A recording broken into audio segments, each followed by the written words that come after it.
I'm pregnant, and it's yours.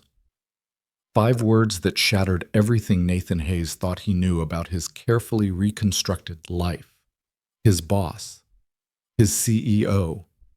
The woman he'd spent one reckless night with 3 months ago at a conference in Denver, now standing in her corner office, delivering news that would destroy careers, reputations, and the fragile peace he'd built since his wife's death. But Clara Bennett wasn't asking for help. She wasn't asking for anything, and that's exactly what terrified him most. If you want to see how this impossible situation unfolds, stay until the end. And please, hit that like button and drop a comment with your city so I can see how far this story travels. The morning had started like any other Tuesday in downtown Chicago. Nathan Hayes stood at the floor-to-ceiling windows of Bennett Technologies' 20th floor offices, watching the early autumn sun cast long shadows across the loop. His coffee had gone cold in his hand, the 3rd cup that morning, but he barely noticed. Numbers scrolled across his tablet. Quarterly projections, market analysis, user retention metrics, all of them good. Better than good, actually. Exceptional. His team had exceeded every target. The new software rollout had beaten projections by 18%. Customer satisfaction was at an all-time high. There was absolutely no reason for Clara Bennett, the company's founder and CEO, to summon him to her office at 7:30 in the morning with a terse 3-word email. "See me, now." Nathan adjusted his tie, a nervous habit his late wife Sarah had always teased him about, and headed toward the executive suite. His reflection caught in the glass walls as he walked. 36 years old, prematurely gray at the temples, perpetually tired eyes that came from 3 years of single parenthood. Lily, his 8-year-old daughter, had been up past midnight last night working on a school project about the solar system. He'd helped her paint Jupiter's great red spot with watercolors, both of them laughing when she accidentally gave the gas giant what looked like a lopsided smile. The memory felt distant now as he approached Clara's office. Through the glass walls, he could see her pacing. Clara Bennett at 41 was a force of nature. Sharp-featured, dark hair always pulled back in a severe bun, eyes that could dissect a business proposal in seconds. She'd built Bennett Technologies from a 2-person startup in her garage to a multi-million-dollar enterprise in just over a decade. Forbes had called her the most innovative mind in enterprise software. TechCrunch had dubbed her the CEO who never sleeps. Nathan had worked for her for 5 years. In all that time, he'd never seen her pace. She saw him through the glass and gestured sharply. He entered and she closed the door behind him, another anomaly. Clara believed in radical transparency. Her office door was famous for never closing. "Sit," she said, but she didn't sit herself. She kept pacing, her heels clicking against the hardwood floor in a staccato rhythm that matched Nathan's accelerating heartbeat. "If this is about the Morrison account," he started. "It's not about Morrison." Her voice was clipped, controlled, the same voice she used in board meetings when she was about to announce something that would change everything. "It's personal." Personal. The word hung in the air between them like a grenade with the pin already pulled. Nathan's mind raced backward to 3 months ago. Denver, the annual tech conference. He'd been invited to present their team's work on the new AI integration platform. Clara had been the keynote speaker, as always, brilliant and untouchable on that stage. But after the conference sessions ended, after the networking events and the obligatory dinners with investors, they'd found themselves in the hotel bar, both exhausted, both running on fumes and bourbon. Clara had been fighting off a hostile takeover attempt. Nathan had been drowning in the 3rd anniversary of Sarah's death. They'd talked, really talked. Not as CEO and senior analyst, but as 2 people who'd built walls so high around themselves that they'd forgotten what it felt like to be seen. She told him about her sister's suicide when Clara was 19, how it had driven her to build something that mattered, to never stop moving because stopping meant feeling. He told her about finding Sarah collapsed in their kitchen, the 9-minute ambulance ride that felt like 9 hours. The moment the doctor said cerebral aneurysm, like it was a simple weather report, and not the end of his entire world. They'd understood each other in a way that felt dangerous. And then, in the elevator to their separate rooms, something had shifted, a look that lasted too long, a moment where neither of them stepped back. His room had been closer. By morning, they'd both agreed it was a mistake. A one-time lapse in judgment fueled by grief and exhaustion and too much whiskey. They'd been professional. They'd been careful. They'd buried it. Now Clara stopped pacing and turned to face him directly. "I'm pregnant," she said. "And it's yours." The words hit like a physical blow. Nathan felt the room tilt, his carefully controlled world sliding sideways. He gripped the arms of the chair to keep from standing, from moving, from doing anything that might make this more real than it already was. "How?" he started, then stopped. He knew how. "Are you sure?" "I took 4 tests. Then I went to my doctor. I'm 8 weeks along." She crossed her arms, defensive. "There's no one else, Nathan. There hasn't been anyone in over 2 years. It's yours. 8 weeks, 2 months, right after Denver." "Jesus," he breathed. Clara's expression hardened. "I'm not telling you this because I need anything from you. I don't. I have resources. I have excellent health insurance. I have a plan." A plan. He couldn't keep the edge out of his voice. For what? For raising a child. She said it like she was outlining a business strategy. "I've already spoken with my attorney about setting up a trust. I'll take maternity leave, minimal, probably 6 weeks, and I've identified a nanny service that comes highly recommended. This doesn't have to affect you at all." "Doesn't have to affect me?" Nathan stood up now, the shock giving way to something hotter.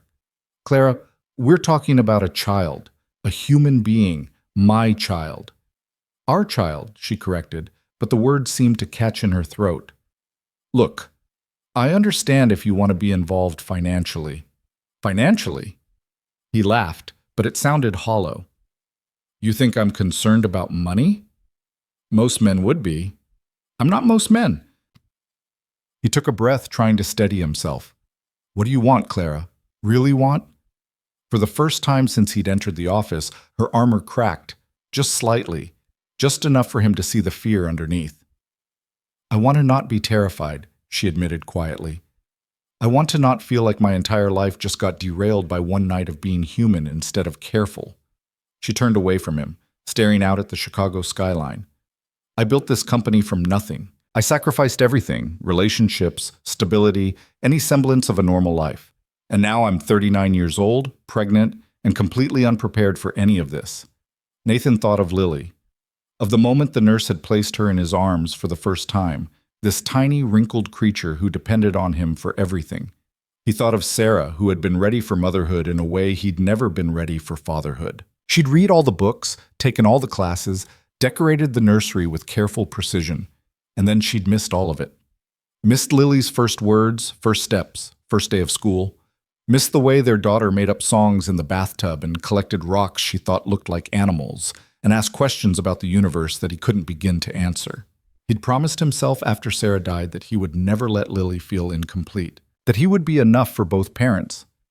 But here was another child, one who would grow up with a father who knew about absence, about loss, about the hole that forms when a parent is missing.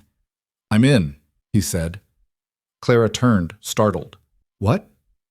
"I'm in," he repeated, stronger this time. "Fully, not just financially, not just on paper. I want to be part of this child's life."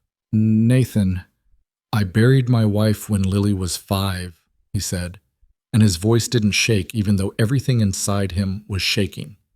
"I watched my daughter grow up asking why she didn't have a mother like the other kids. I've seen what it does to a child when one parent is absent." He met Clara's eyes. "I won't let another child of mine start life with that kind of emptiness." Clara stared at him like he'd just proposed something insane, which he supposed he had. "You have no idea what you're saying," she said. "I'm your boss. There are rules, Nathan. HR, policies, professional boundaries. Then we'll figure it out." He was surprised by his own certainty. "We'll transfer me to a different department. I'll report to someone else, whatever needs to happen." "And what about your daughter? What about Lily?" The question stopped him. He hadn't thought that far ahead. Hadn't considered how to explain to his 8-year-old that her carefully ordered world was about to expand in ways neither of them had planned. "I'll talk to her," he said. "She deserves to know." Clara's laugh was sharp, almost bitter. "That's what you're worried about? How to tell your daughter? Not about how this will look? Not about the gossip, the speculation? CEO sleeps with employee, gets pregnant. Can you imagine the headlines?" "I don't care about headlines." Well, I do. She was angry now, and Nathan realized it was easier for her to be angry than afraid. I've spent 15 years building a reputation, being taken seriously in an industry that assumes women are too emotional, too irrational, too... She stopped, pressing her fingers against her temples. And now I'm the cliché. The woman who couldn't keep her personal life separate from her professional one. You're not a cliché, Nathan said quietly. You're human. We both are. Human. She laughed again, but this time it was softer, sadder. I haven't had time to be human in years. They stood in silence for a moment. Outside, the city was waking up fully now. Morning traffic crawled along the streets below. People hurried to offices, to meetings, to lives that made sense. I need time, Clara finally said. To think. To process. Okay. And I need you to not tell anyone, not yet. Not until I figure out how to handle this with the board. The board doesn't need to know, Nathan pointed out. Not until you're ready. They'll find out eventually. Someone always finds out. She rubbed her eyes, and for the first time, Nathan noticed how tired she looked. I have a meeting with our investors next week. Mitchell Price has been circling like a vulture, waiting for any sign of weakness. If he finds out, he won't, Nathan interrupted. Not from me. Clara nodded, but she didn't look convinced. You should go. People will notice if you're in here too long. Nathan wanted to argue, to say something that would make this better, easier. But there was nothing to say, so he left. The rest of the day passed in a blur. Nathan sat through meetings without hearing them. He reviewed reports without reading them. His team asked if he was feeling okay, and he lied and said he was fine. At 5:30, he left the office and drove to Lily's school. She burst out of the aftercare program like a small hurricane, her backpack trailing behind her, her dark hair escaping from its ponytail. Dad! Dad! Guess what? Mrs. Morrison said my Jupiter was the best in the class, and she wants to display it in the science fair next month. He scooped her up even though she was getting too big for it and held her tight. That's amazing, Ladybug. Are you okay? She pulled back, studying his face with the unsettling perception that 8-year-olds sometimes had. You look sad. I'm not sad, he said. Just tired. We could get pizza, she suggested, hopefully. Pizza makes everything better. So they got pizza. They sat in their favorite booth at Romano's, and Lily told him about her day in excruciating detail, about how Marcus had gotten in trouble for putting glue in Emma's hair, about how the cafeteria had served mystery meat that everyone agreed was probably not actually meat, about how she'd finally mastered the multiplication tables for 7. Nathan listened and nodded and tried to memorize this moment, this simplicity, this version of their life before everything got complicated. That night, after Lily was asleep, he sat at his kitchen table with a beer he didn't want and stared at his phone. He'd drafted and deleted 7 different texts to Clara. Everything he wanted to say sounded wrong, too casual, too intense, too presumptuous. Finally, he settled on something simple. Are you okay? The response came 20 minutes later. No, but I will be. He wanted to call her, wanted to drive to her apartment. He knew where she lived, had dropped off documents there once when she was sick, and have a real conversation.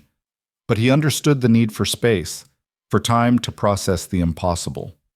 So he sat in his kitchen and thought about Sarah. They'd met in college, married young, settled into a life that felt inevitable in the best way.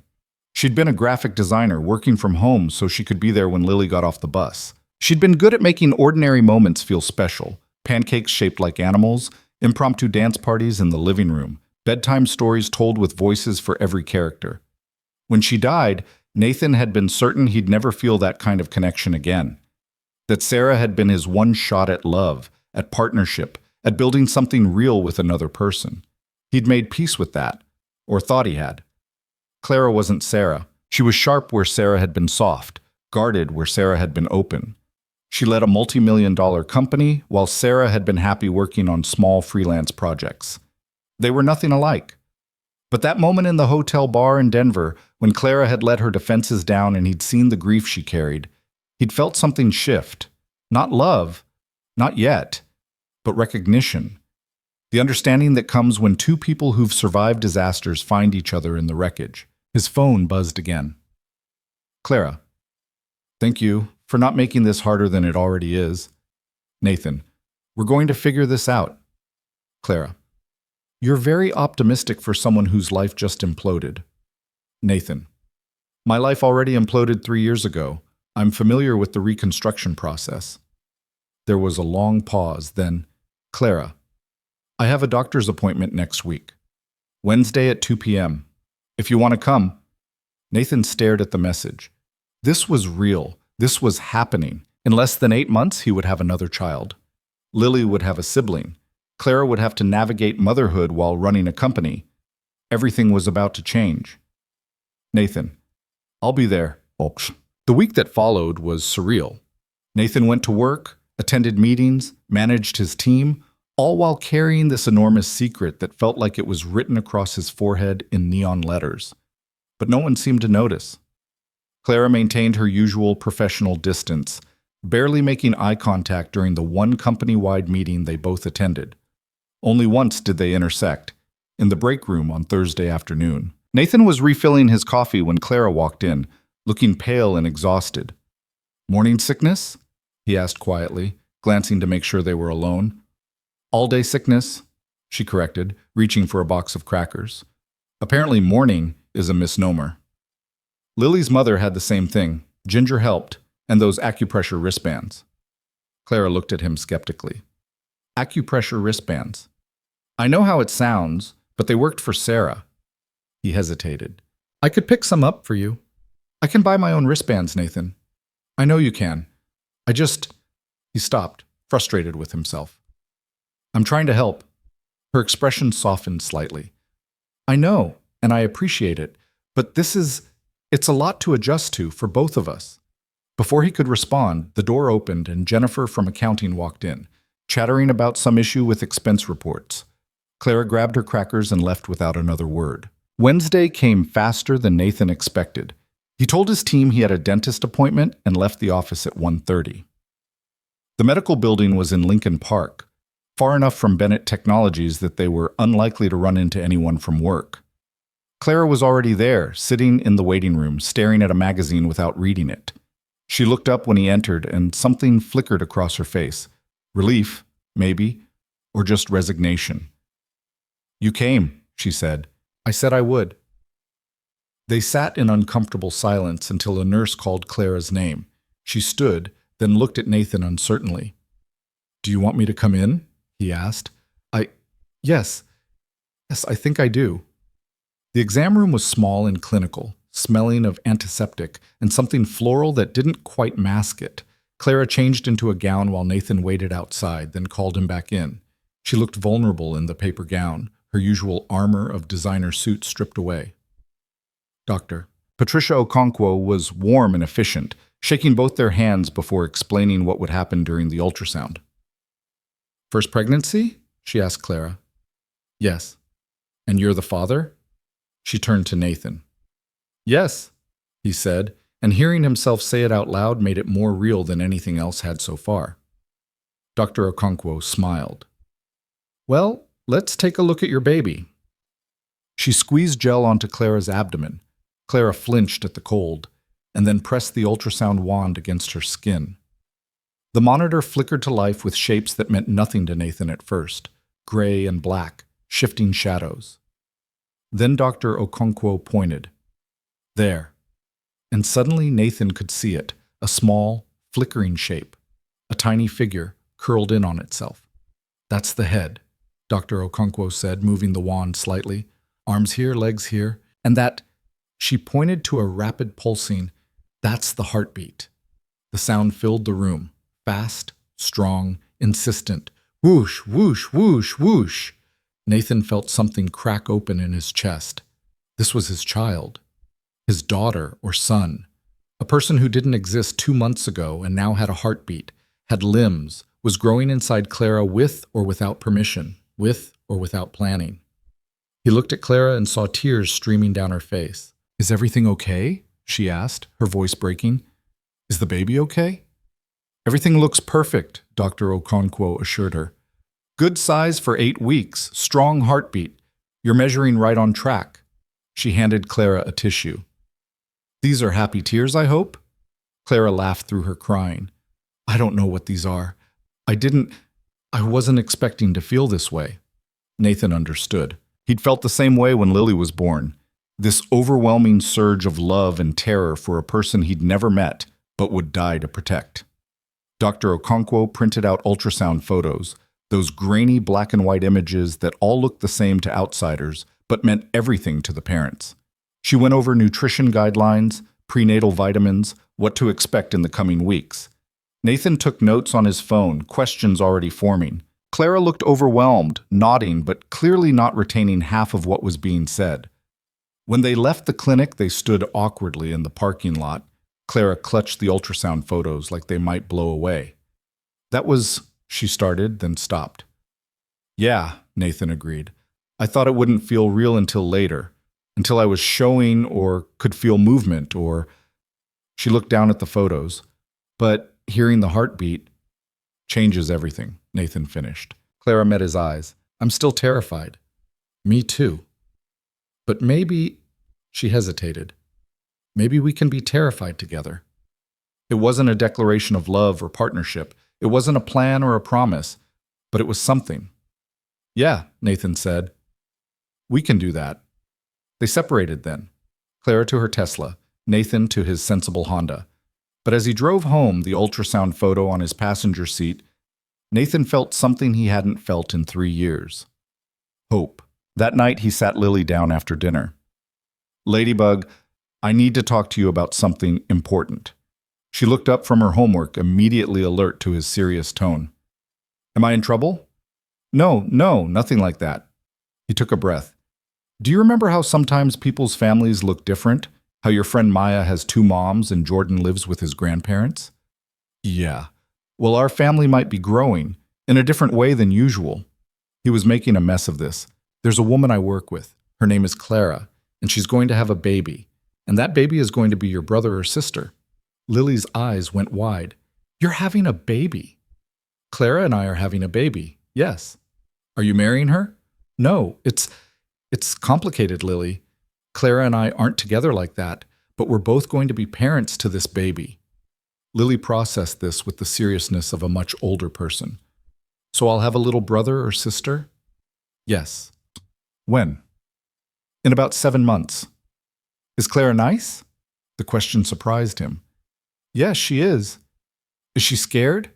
Nathan thought about Clara's tears in the exam room, her admission of terror. Yeah, sweetheart. I think she is. Lily nodded sagely. Mommy was scared when she was pregnant with me. I heard Grandma talking about it once.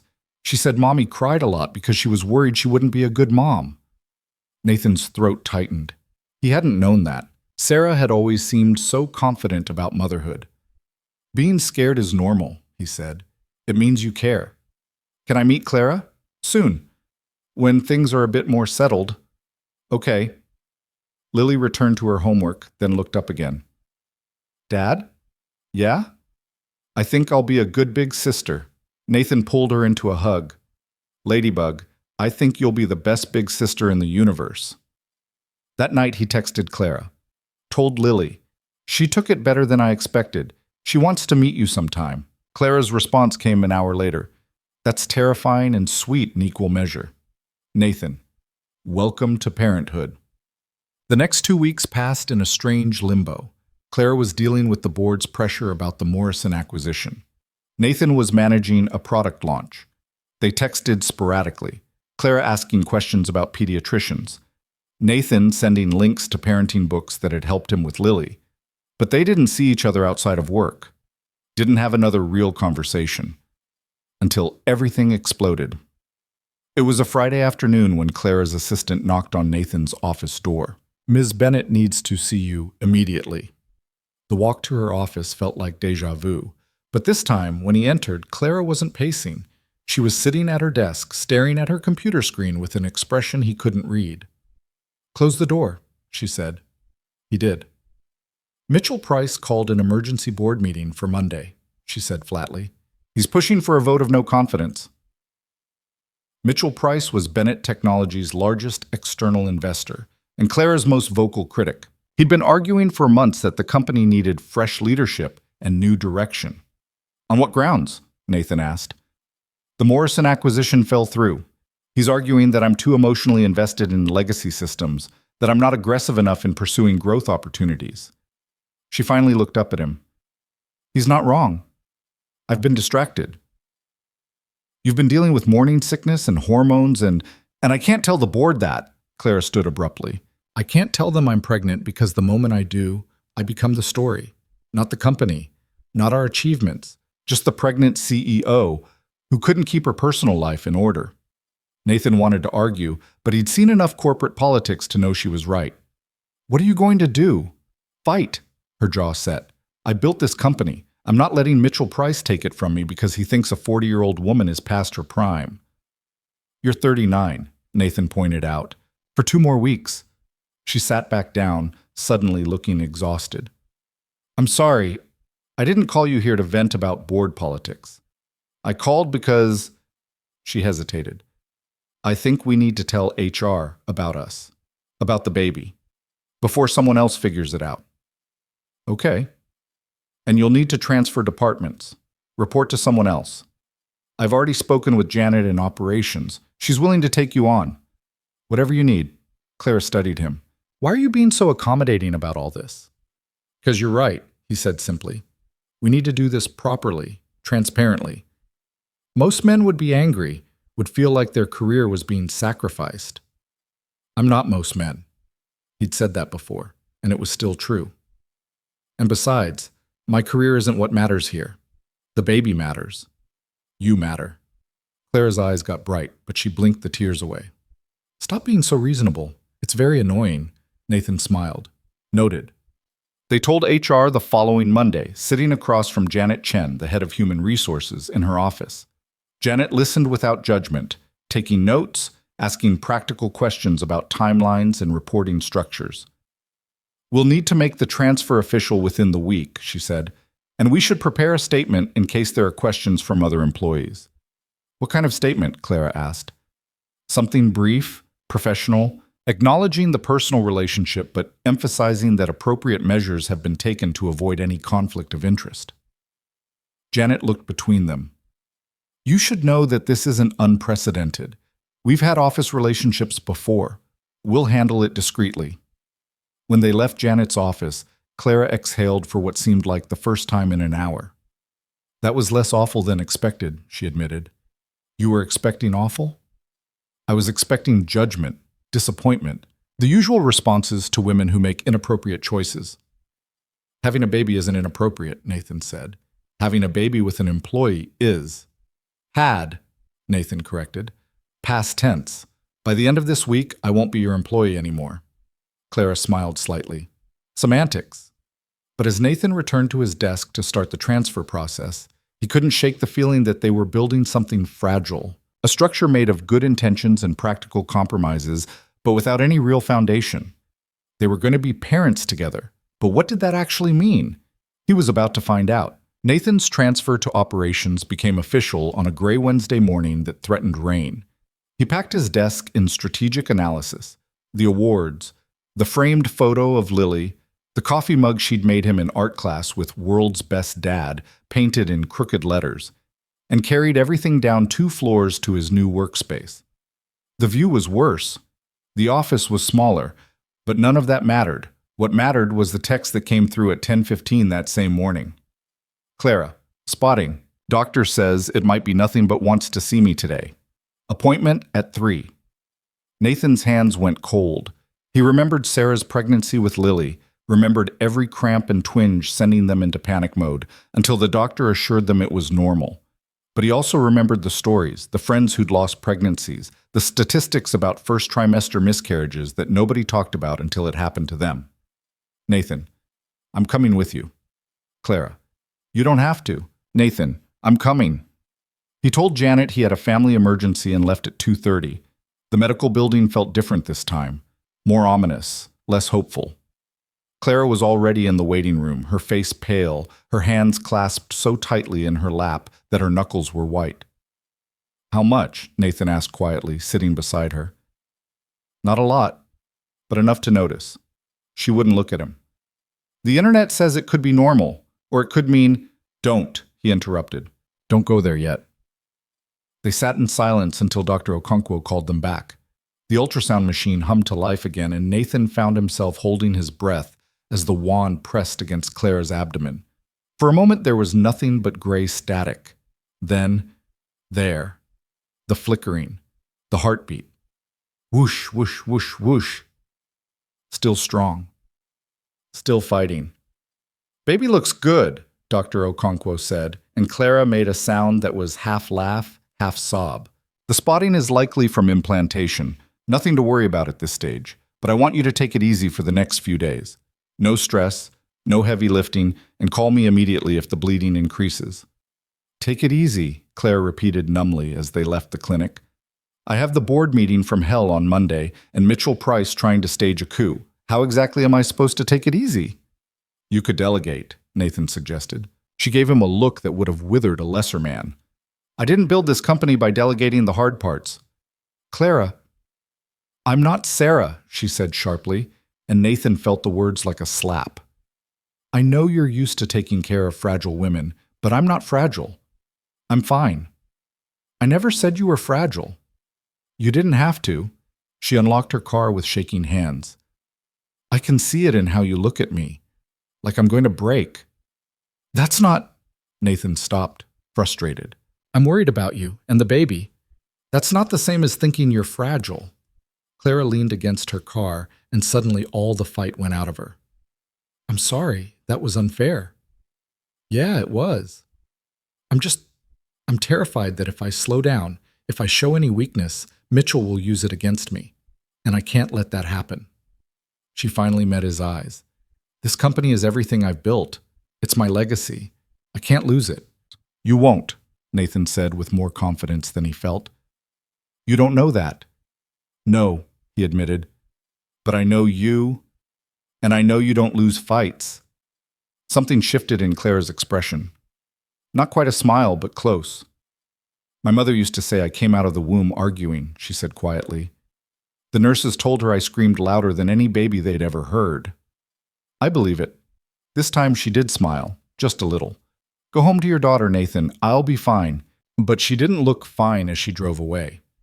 That night, Nathan helped Lily with her math homework, fractions that seemed designed to torture both children and parents, while his phone buzzed periodically with Clara's updates. She was home. She was resting. She was reviewing board presentations because sitting still made her anxious. "Dad, you're not paying attention," Lily complained. "I said 3/8 plus 2/8 equals what?" 5/8, Nathan answered automatically. "You didn't even look at the problem." She was right. He set down his phone. "Sorry, Ladybug, let's try again." They worked through the homework together, and Lily chatted about her day, about the book report she was working on, about how her friend Sophie had invited her to a sleepover next weekend. Normal, everyday concerns. The kind of stability Nathan had worked so hard to rebuild after Sarah died. "Can I ask you something?" Lily said as they were finishing up. "Always. When the baby comes, will you still have time for me?" The question hit harder than it should have. Nathan closed the textbook and pulled Lily closer. "Lily, look at me." He waited until her dark eyes met his. "You are my first kid. My original. Nothing and no one will ever change how important you are to me. Okay? But babies need a lot of attention." "They do," he agreed. "But that doesn't mean I'll love you any less. Love doesn't divide, sweetheart. It multiplies." Lily considered this. "Like multiplication tables?" "Exactly like multiplication tables." She seemed satisfied with this answer and went back to organizing her backpack for the next day. But Nathan sat at the kitchen table long after she'd gone to bed, thinking about what he'd promised, about how he was going to split his time between an 8-year-old who needed stability and a newborn who would need everything, with a co-parent who was determined to do it all alone. His phone buzzed again. "Clara. Thank you for today, for not letting me spiral." "Nathan. That's what partners do." "Clara. Is that what we are? Partners?" Nathan stared at the question. They weren't dating, weren't in love, barely knew each other outside of work and one night in Denver. But they were going to raise a child together. What did that make them? "Nathan. I think we get to define that for ourselves." "Clara. I've never been good at definitions. Too much ambiguity. Nathan. Then we'll figure it out as we go. He could almost see her in her apartment, probably sitting on that white couch that looked like it had never been sat on, her laptop open, work documents scattered around her, even though she was supposed to be resting. Clara. I'm scared I'll be terrible at this. At being a mother. Nathan. Everyone's scared. I was terrified when Lily was born. Clara. But you had Sarah. Someone who knew what they were doing. Nathan. Sarah was just as scared as I was. She just hid it better. There was a long pause. Clara. Lily asked if I was nice. You didn't tell me that. Nathan. When? Clara. In your text, you said you told her about the baby. Did she really ask if I was nice? Nathan. Yes. Clara. What did you tell her? Nathan. The truth. That you are. Clara. I'm not, though. I'm difficult, demanding. I once made a VP cry because he couldn't explain our customer retention metrics. Nathan. That doesn't mean you're not nice. It means you have high standards. Clara. You're very good at reframing my character flaws as virtues. Nathan. Not character flaws, just personality traits. Clara. I want to meet her. Lily. Before I start showing. Before this gets real in ways I can't control. Nathan's heart did something complicated in his chest. Nathan. When? Clara. Saturday? Lunch somewhere neutral, somewhere she'd enjoy. Nathan thought about it. Lily loved the aquarium. She could spend hours watching the jellyfish, claiming they looked like aliens. And it was public enough that if things got awkward, there would be distractions. Nathan. The aquarium? There's a cafe inside. Lily loves it there. Clara. Okay. Noon? Nathan. We'll be there. He told Lily the next morning over breakfast. She responded by spilling orange juice all over the table in her excitement. I get to meet Clara, the baby's mom. Yes, tomorrow. Is that okay? Is she gonna like me? Nathan helped her mop up the juice. Lily, she's gonna love you. How could she not?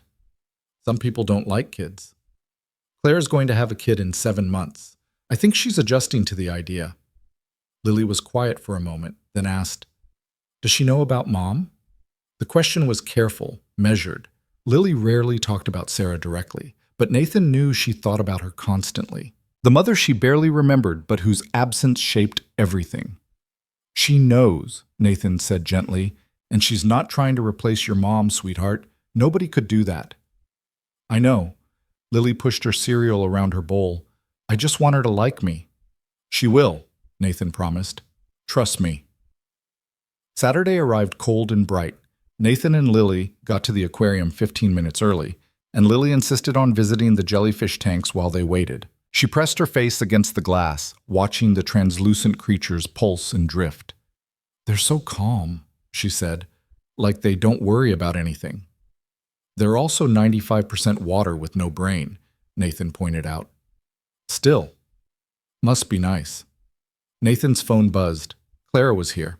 They found her standing awkwardly near the entrance to the cafe, looking severely out of place in designer jeans and a cashmere sweater. She spotted them and straightened, and Nathan could see the nervousness she was trying to hide. Clara, he said. This is Lily. Lily stepped forward with the kind of formal politeness she usually reserved for teachers and grandparents. It's nice to meet you, Ms. Bennett. It's nice to meet you too, Lily. Clara looked uncertain about whether to shake hands or hug or just stand there. You can call me Clara. Okay. Lily studied her with unabashed curiosity. You're really pretty. Clara blinked, clearly not expecting that. Thank you. So are you. I look like my dad. Everyone says so. Lily glanced at Nathan. Can we show her the jellyfish? The tension broke. They spent the next hour wandering through the aquarium, Lily serving as an enthusiastic tour guide, explaining every exhibit with the kind of detailed enthusiasm only an 8-year-old could muster. Clara listened, asked questions, and slowly began to relax. At the beluga whale tank, Lily pressed close to the glass and said, Did you know they can live up to 50 years? And they're called sea canaries because they make singing sounds? I didn't know that, Clara admitted. Lily's full of animal facts, Nathan said. Last week I learned more about octopus intelligence than I ever wanted to know. Octopuses, Lily corrected. Not octopi. That's a common misconception. Clara smiled. A real smile. Not the professional one she wore in board meetings. You're very smart. Lily beamed. I get good grades. Mostly A's. Sometimes B's in math because fractions are stupid. I always thought so too, Clara agreed. They had lunch at the cafe, and Lily ordered grilled cheese and talked about school, about her friends, about the science fair project she was planning. Nathan watched Clara watching his daughter, saw something soft and unguarded in her expression. Can I ask you something? Lily said suddenly in that direct way children have of cutting through pretense. Of course, Clara said. Are you scared? About having a baby? Clara's hand moved instinctively to her stomach, still flat, still hiding the secret growing inside. Yes, she said honestly. I'm very scared. My dad was scared when I was born, Lily informed her. He told me once. He said he didn't know how to take care of someone so small. Did he figure it out? Clara asked, glancing at Nathan. He's the best dad in the world, Lily said, matter-of-factly. So, yeah, he figured it out. Nathan felt his throat tighten. I think you'll figure it out too, Lily continued. And if you need help, you can ask me. I'm going to be a big sister, so I should probably know stuff. Clara's eyes got bright. I would really appreciate that, Lily. After lunch, they walked through the gift shop. A dangerous place for any parent, but Nathan was feeling generous. Lily fell in love with a stuffed beluga whale the size of her torso. Please, Dad, I'll take care of it forever and ever. Nathan looked at Clara, who shrugged and said, Big sisters should have something to practice on. So they bought the whale, and Lily named it Snowball, and carried it around like a prized possession for the rest of the day. When they finally said goodbye in the parking lot, Lily surprised Clara by hugging her. Clara froze for just a second, then hugged back, careful and uncertain. I'm glad you're having a baby with my dad, Lily said. I think you'll be good at it. Clara's voice was thick when she answered. I hope so. They drove home in comfortable silence, Lily cuddling Snowball in the back seat. Nathan glanced in the rearview mirror and saw her smiling. So? He asked. What do you think? I like her, Lily announced. She's different than I thought. Different how? I thought she'd be scary because she's a CEO and you said she's really important, but she's just nice, like regular nice. Nathan smiled. Yeah, she is. That night, after Lily was asleep, his phone rang. Not a text, an actual call. He answered on the second ring. Hey, he said. Your daughter is remarkable. Clara's voice sounded different, softer. She's smart and kind and completely unpretentious. You've done an amazing job with her. Thank you. I kept thinking, what if I'm terrible at this? What if I can't be the kind of mother who teaches their kid about beluga whales and doesn't mind sticky fingers on expensive sweaters? You bought her the whale, Nathan pointed out, because she looked at it like it was the greatest treasure in the world. How do you say no to that? You don't, Nathan said. That's parenting, saying yes to things that don't make sense because they make your kid happy. Clara was quiet for a moment. I can't promise I'll be good at this. Nobody can. We're all just making it up as we go. That's terrifying. Welcome to the club. She laughed, and it sounded almost free. Thank you for today, for letting me into your life like this, into Lily's life. You're going to be part of this family, Clara, however we define it. That word keeps coming up, family. Does it bother you? No, she said slowly. It just feels big, important. I don't want to mess it up. Then don't, Nathan said simply. Just show up. Be honest. Love this kid when they get here. That's all any of us can do. Another pause. I had another ultrasound yesterday, Clara said. Just a quick check because of the spotting. Everything's fine. The baby's measuring at 10 weeks now. That's good. Yeah. He heard rustling like she was shifting position. I haven't told my parents yet about the pregnancy. Why not? Because my mother will ask about the father, and I'll have to explain that it's complicated, and she'll give me that look. The one that says she's disappointed but not surprised. What about your father? He died when I was 23, heart attack, Very sudden. I'm sorry. It was a long time ago. But her voice said otherwise. He would have liked you, I think. He appreciated people who showed up when it mattered. Nathan understood then that this was Clara's way of saying thank you, of acknowledging what he was doing by being present, by choosing to be part of this impossible situation. I'm going to tell the board on Monday, she said, changing the subject, before Mitchell Price can use it against me. How do you think they'll react? Honestly, I have no idea. But I'm done hiding it, done pretending I can compartmentalize everything. She took a breath. I'm pregnant. I'm running a company. I'm going to be a mother. These are all true things, and the board can accept it or they can find a new CEO. That's a hell of a power move. It's the only move I have left. The board meeting on Monday was closed door, but Nathan heard about it from 3 different people by lunch. Clara had walked in, face down Mitchell Price and the rest of the board, and announced her pregnancy with the same confidence she'd used to present quarterly earnings. According to Janet in HR, who'd heard it from Clara's assistant, the room had gone silent. Mitchell Price had actually started to smile, probably thinking he'd found his ammunition. Then Clara had laid out her plan. Minimal leave, a temporary COO to handle day-to-day operations during her recovery, a clear succession plan that didn't involve Mitchell Price.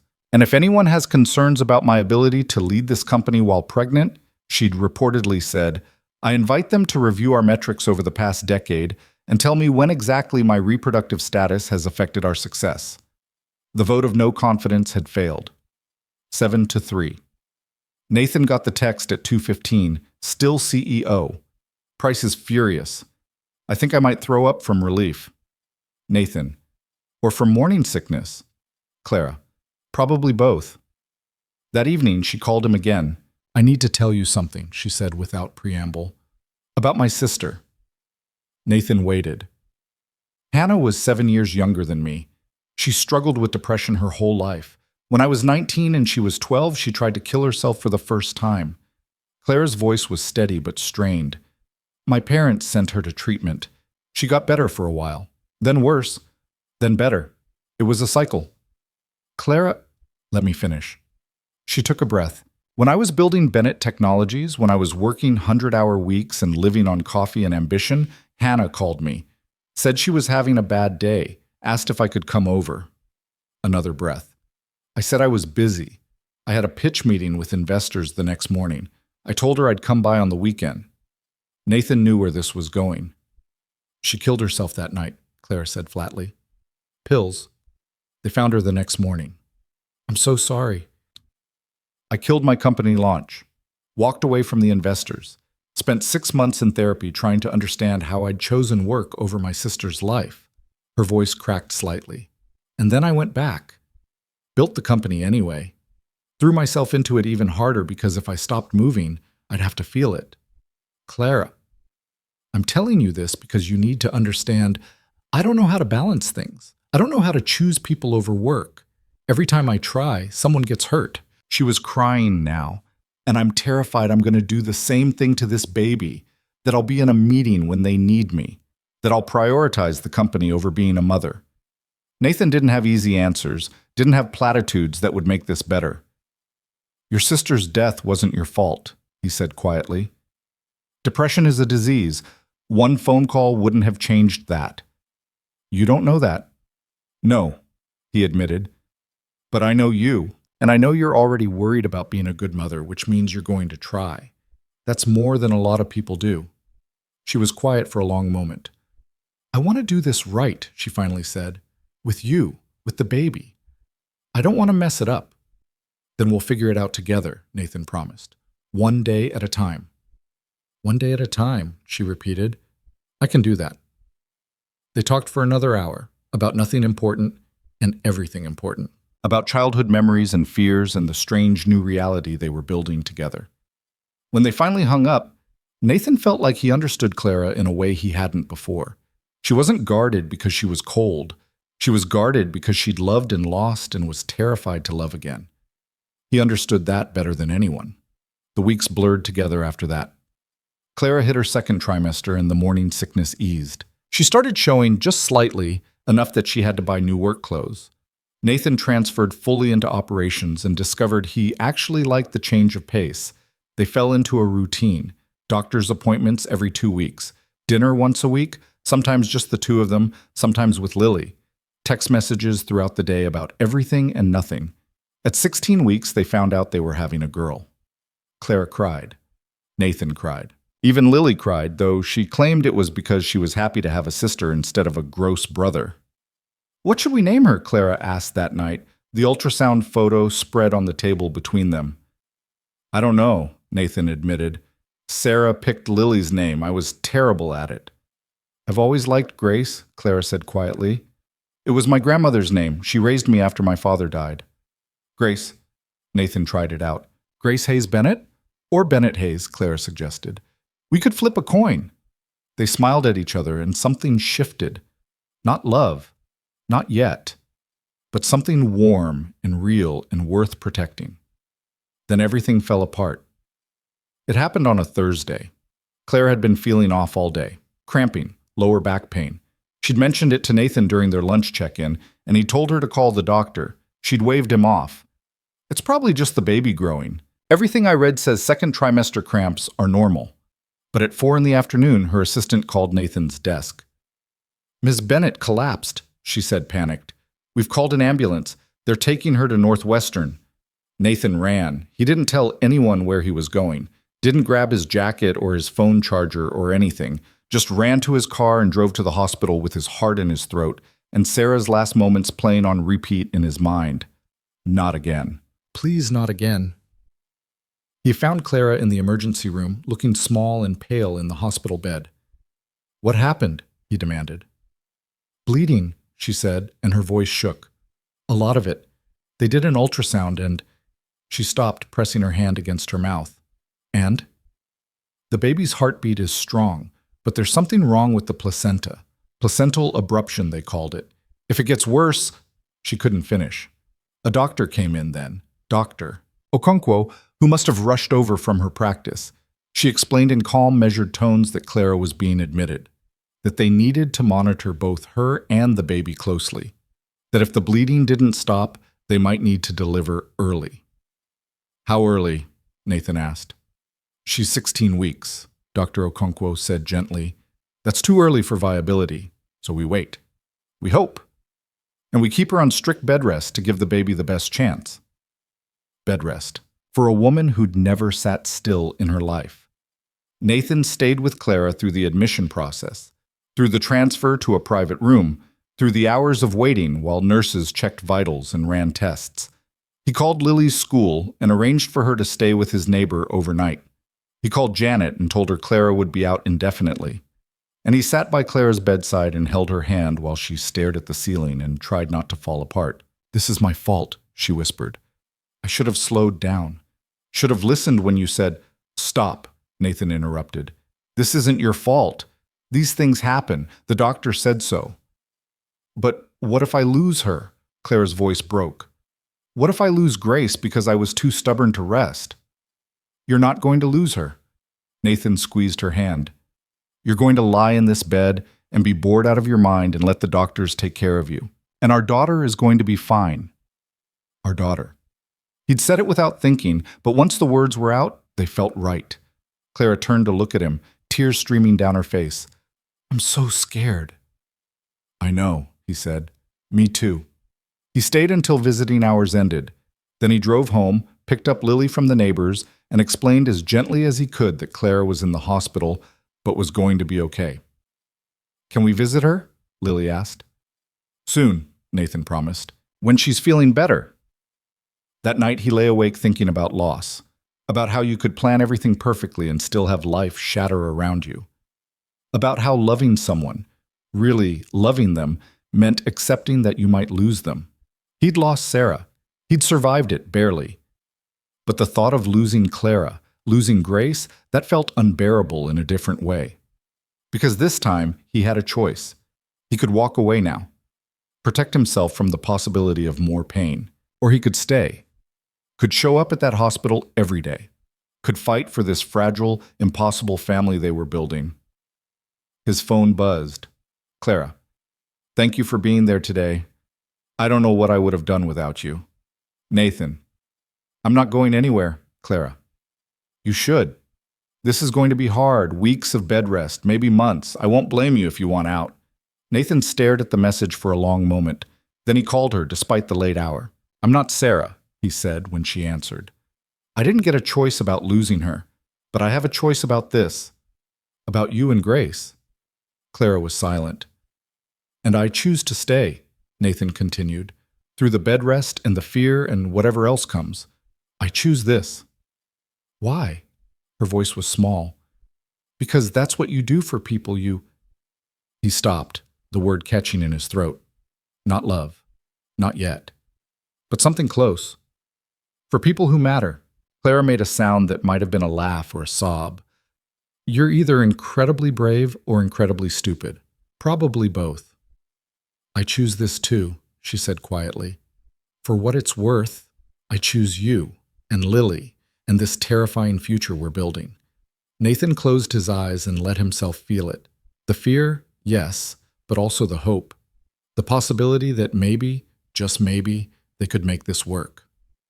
Get some rest, he told her. I'll see you tomorrow. Good night, Nathan. Good night, Clara. He hung up and sat in the darkness of his bedroom, thinking about choices and chances and the way life never quite went according to plan. Tomorrow, he'd go back to the hospital. He'd sit with Clara and help her through the boredom and fear of bed rest. He'd bring Lily to visit and watch his daughter climb carefully onto the hospital bed to tell Clara about her day. Tomorrow, he'd start building this family one choice at a time. But tonight, he let himself grieve for the simplicity they'd lost and hope for the complexity they might gain. The hospital became Nathan's second home. Every morning before work, he stopped by Clara's room with coffee, decaf for her, which she complained about endlessly, and stayed until the nurses kicked him out for morning rounds. Every evening, after picking up Lily from school, they returned with homework, books, magazines, anything to break the monotony of bed rest. Clara handled it about as well as a caged animal handles captivity. I'm going insane, she announced on day 4, throwing her tablet across the bed. Do you know how many emails I have? 347. And I can't answer any of them because Dr. Okonkwo said stress is bad for the baby. Stress is bad for the baby, Nathan confirmed, retrieving the tablet before she could throw it again. I built a company. I've survived hostile takeovers and market crashes, and Mitchell Price's attempts to undermine me at every board meeting. But this, lying in a bed doing nothing while my entire professional life falls apart, this is going to kill me. Your professional life isn't falling apart, Nathan said patiently. He'd had this conversation 3 times already today. Janet's handling operations. Michael's covering your meetings. The company is running fine without you for a few weeks. That's what terrifies me. Claire's voice went quiet. What if they realize they don't need me? Nathan sat on the edge of the bed, careful not to jostle her. Clara, you're irreplaceable. Everyone knows that. Everyone's replaceable. That's business. Not you. She looked at him with those sharp, assessing eyes that had probably made 100 executives squirm. You really believe that? I really do. The fight went out of her then, replaced by exhaustion. I hate this. Feeling helpless. Feeling weak. You're not weak. You're growing a human being while dealing with a medical complication. That's about as far from weak as it gets.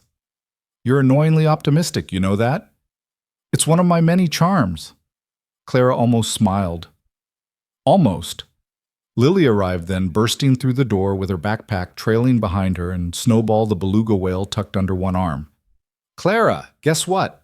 I got an A on my book report, and Mrs. Morrison said it was the best in the class. She climbed onto the chair next to the bed, careful like Nathan had taught her. And I brought you something. She pulled out a drawing from her backpack, a colorful crayon masterpiece showing 3 stick figures and 1 very small stick figure labeled Baby Grace. That's you, and that's Dad, and that's me, and that's Grace when she's born, Lily explained, pointing to each figure. I made us all smiling because we're going to be happy. Clara took the drawing with shaking hands. Lily, this is beautiful. You can put it on your wall so you won't be lonely. Lily looked around the sterile hospital room. It's kind of boring in here. At home we have pictures everywhere. You're right, Clara said. It is boring. Maybe you could make me more drawings. Lily's face lit up. I could make you a whole gallery, like a museum. And she did. Over the next week, Lily produced a steady stream of artwork, drawings of their family, of the aquarium, of things she thought Grace would like when she was born. Clara hung each one on the walls until the room was covered in crayon and marker and enthusiastic 8-year-old creativity. The nurses loved it. Dr. Okonkwo said it was good for morale. Even the other patients on the floor started stopping by to admire the gallery. But underneath the art and the visitors and the attempts at normalcy, the fear was constant. Every time a nurse checked Clara's vitals, every ultrasound, every doctor's consultation, they all carried the same unspoken question. Would Grace survive this? At 20 weeks, they hit the viability threshold. If Clara went into labor now, the baby had a fighting chance. Not a good chance, but a chance. 23%, Clara said flatly, staring at the statistics doctor. Okonkwo had carefully explained. If she's born now, she has a 23% chance of survival without severe complications. But she's not being born now, Nathan reminded her. Every day she stays in there, those odds get better. Every day I'm terrified I'll wake up bleeding again. Nathan didn't have an answer for that. The fear was rational, justified. All he could do was show up. He showed up every morning and every evening. He brought work to do in the uncomfortable hospital chair. He helped Clara with the bed exercises the physical therapist prescribed. He read to her when she was too exhausted to read herself. Everything from medical journals to trashy novels to Lily's school reading assignments.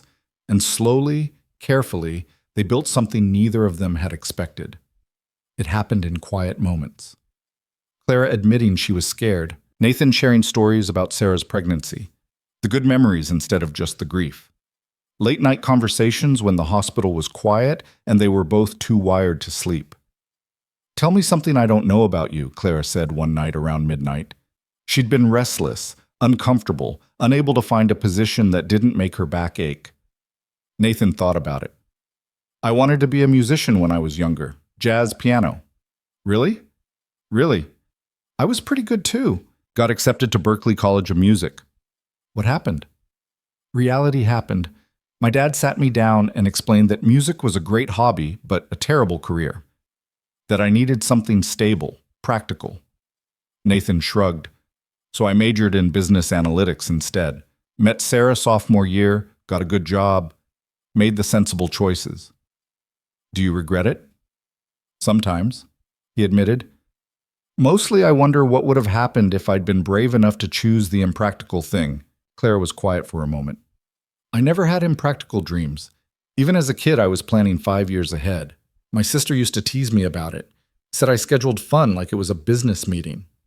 Did you? Absolutely. Hannah would want to do something spontaneous, and I'd pull out my planner to see if I could fit it in. She smiled, but it was sad. She thought I was ridiculous. She was probably right. She loved you, though. Yeah, she did. Clara's hand moved to her stomach, a gesture that had become automatic. I keep thinking, what if I'm too much like that with Grace? What if I'm so busy planning and controlling that I miss actually being present? Then I'll remind you, Nathan said. That's what I'm here for. To keep me from being a control freak? To keep you balanced, and you'll do the same for me when I get too cautious or risk-averse. Clara looked at him in the dim hospital light. Is that what we're doing? Balancing each other? I think so, yeah. I like that, she said softly. I've never had that before. Someone who sees my worst qualities and doesn't run away.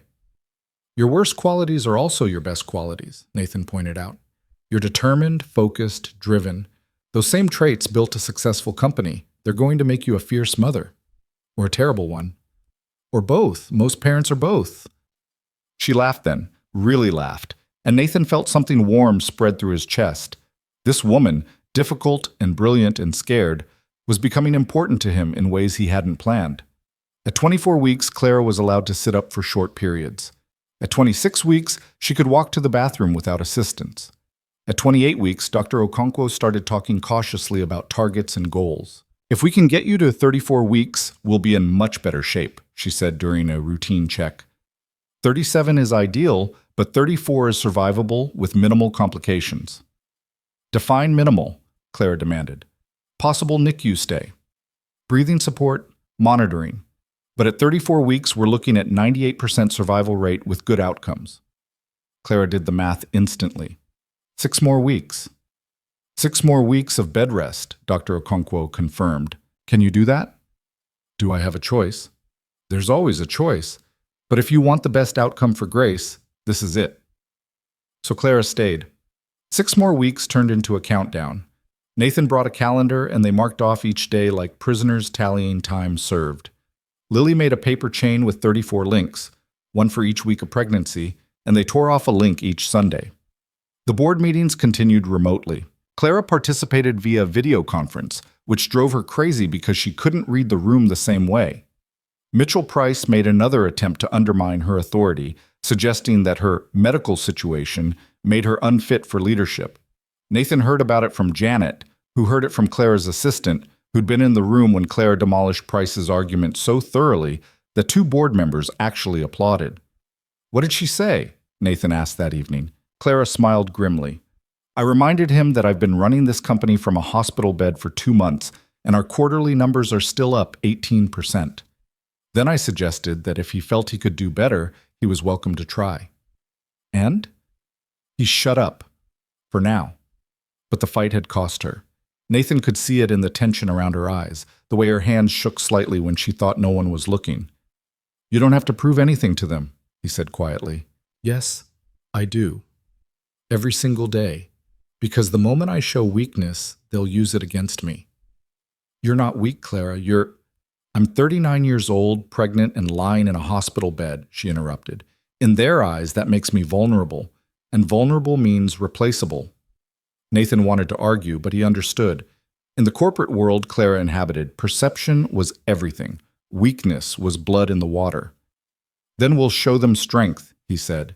Your strength, not despite the pregnancy, but because of it. Clara looked at him like he'd grown a second head. That's the most ridiculous thing you've ever said. Is it? You're literally growing a human being while running a multi-million-dollar company and fighting off a hostile board member. That's not weakness. That's superhuman. You're seriously comparing pregnancy to a superpower? Hell yes, I am. She laughed, and the tension broke. You're insane. Probably, but the idea stuck. The next board meeting, Clara opened by addressing her situation directly. I know there are concerns about my ability to lead while managing this pregnancy, she said, looking directly at Mitchell Price through the video screen. So let me be clear. I'm not managing the pregnancy around the company. I'm managing both, because that's what women do every day. We handle multiple responsibilities simultaneously while men wonder how we do it. According to the reports Nathan heard later, Price had actually turned red. The weeks crawled by. 29, 30, 31. At 32 weeks, Clara started having contractions. Not labor, Braxton Hicks, the doctor assured them, but enough to send both her and Nathan into a panic that took hours to come down from. I can't do this for 2 more weeks, Clara said when the crisis had passed. Every twinge, every pain, I'm terrified this is it. I know. How did Sarah do it? How did she make it look easy? Nathan thought about that. She didn't. She was terrified too. She just didn't show it much. That was her way of coping, pretending everything was under control even when it wasn't. That's my way too, Clara admitted. Pretend until it becomes real. How's that working out? Terribly. They both laughed, exhausted and scared and somehow still finding humor in the disaster. Lily visited every day after school now. She'd taken to reading to Clara chapter books about magic and adventure and kids who solved mysteries. Clara listened with an attention that surprised Nathan. She asked questions about the plot, made predictions about what would happen next, engaged with Lily's enthusiasm in a way that seemed genuine. You're good with her, Nathan observed one evening after Lily had fallen asleep in the hospital chair, exhausted from reading 3 chapters of her latest obsession. She's easy to be good with, Clara said, watching Lily sleep. She's so open, so willing to love people. She gets that from her mother. What did you get from your mother? The question caught Nathan off guard. He rarely talked about his parents. His father had died when he was 20, his mother had remarried and moved to Arizona, and they talked maybe 3 times a year. Practicality, he said finally. The ability to make the sensible choice even when it's not what I want. Well, is that why you're here? Sensible choice? No. Nathan said honestly. This is probably the least sensible thing I've ever done. Committing to co-parenting with my former boss, rearranging my entire life for a child I didn't plan, getting emotionally invested in someone who might... He stopped. Who might what? Who might not need me once this is over? Clara's eyes went wide.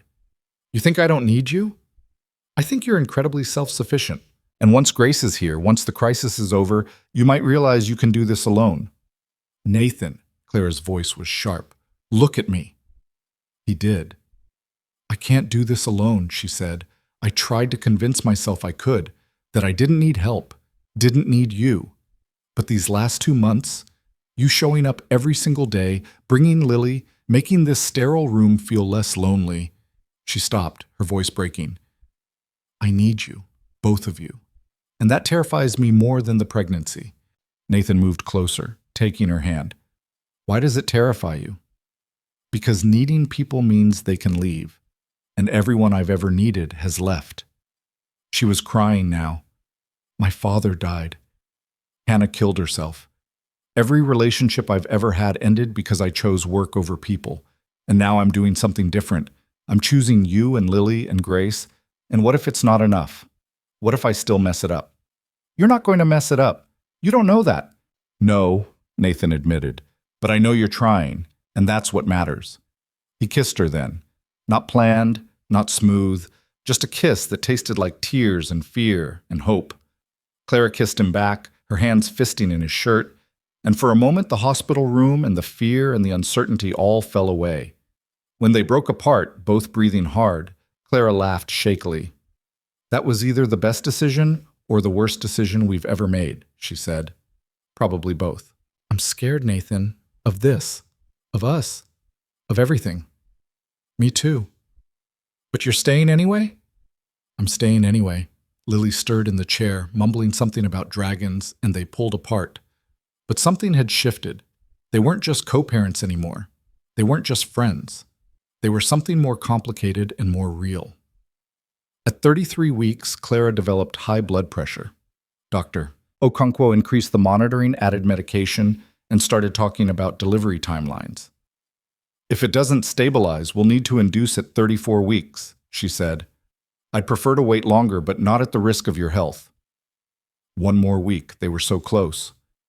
Nathan practically moved into the hospital. He brought his laptop, worked from Clara's room, attended meetings via video call. Janet stopped questioning it. Everyone at Bennett Technologies knew by now the CEO was pregnant, the father was Nathan Hayes from operations, and somehow they were making it work.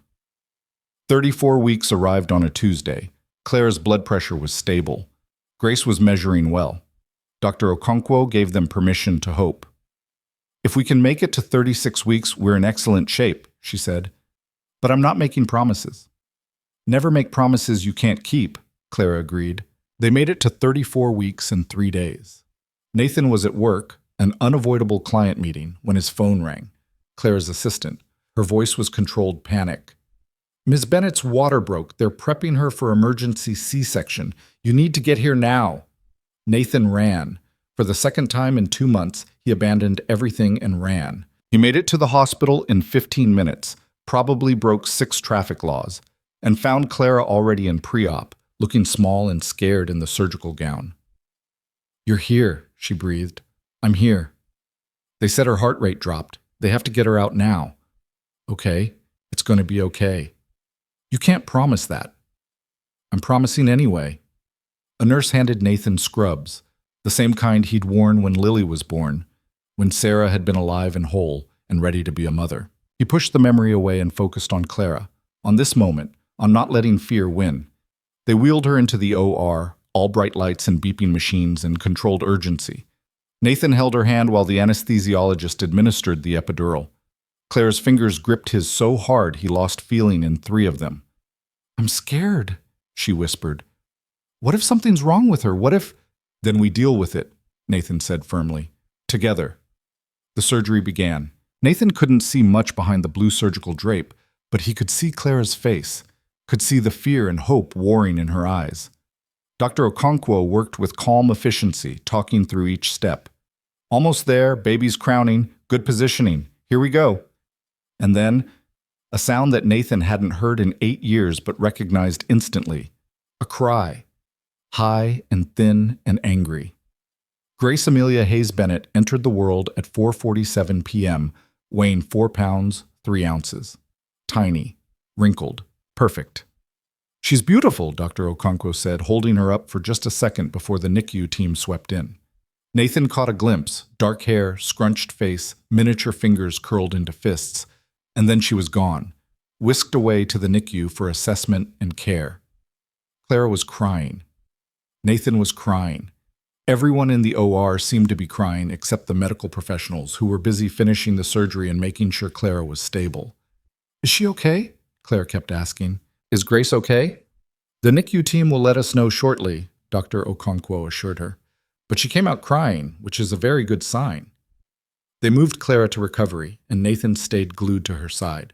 She was shaking, from the epidural, from shock, from the reality of what had just happened.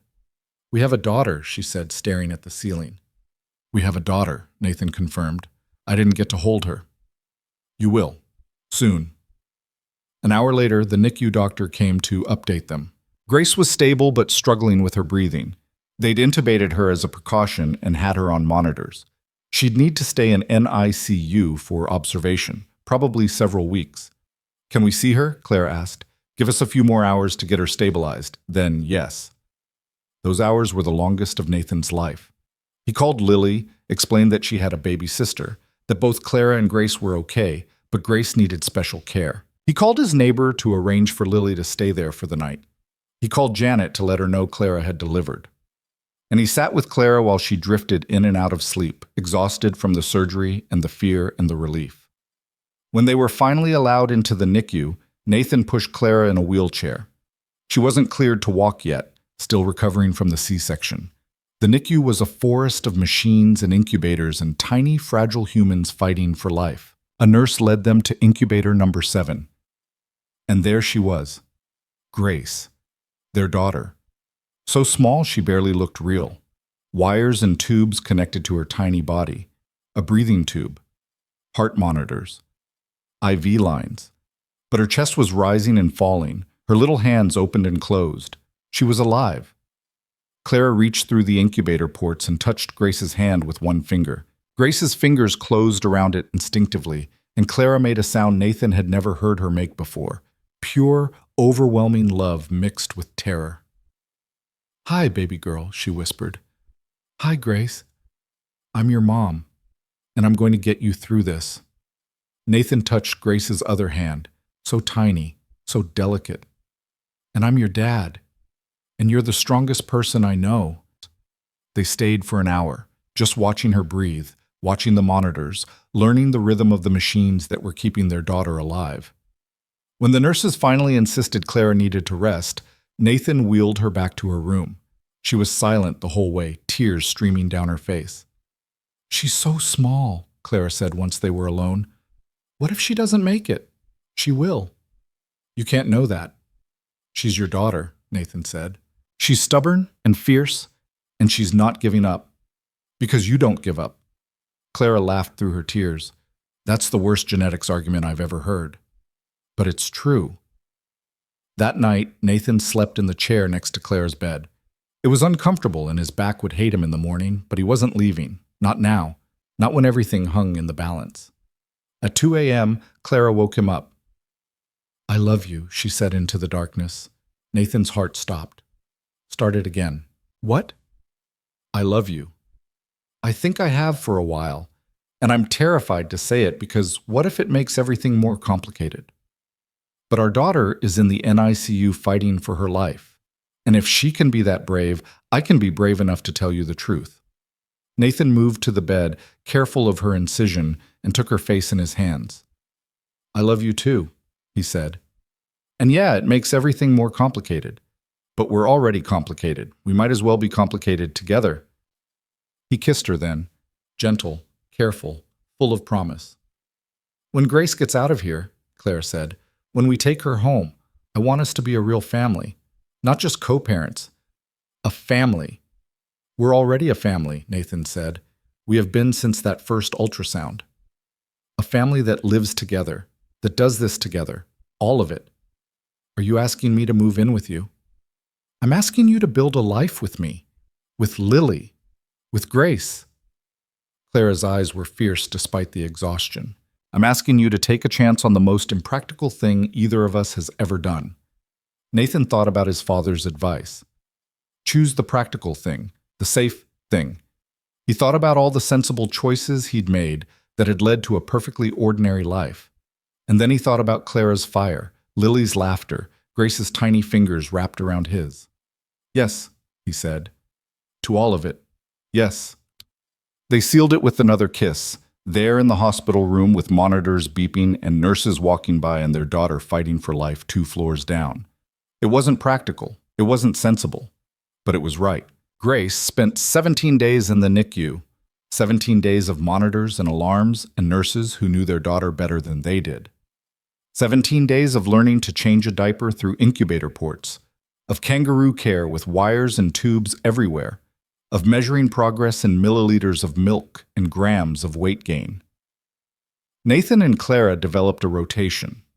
He came in the mornings before work. She came in the afternoons when she was cleared to move around. They overlapped in the evenings, sitting side by side in the uncomfortable NICU chairs, watching Grace sleep or squirm or occasionally cry, that thin, reedy sound that meant her lungs were getting stronger. Lily came on the 3rd day, clutching Snowball the beluga whale like a talisman. She's so tiny, Lily breathed, pressing her face close to the incubator. Is she going to be okay? The doctors say she's doing really well, Clara told her, getting stronger every day. Can I talk to her? Of course you can. Lily pressed her palm against the clear plastic. Hi, Grace. I'm Lily. I'm your big sister.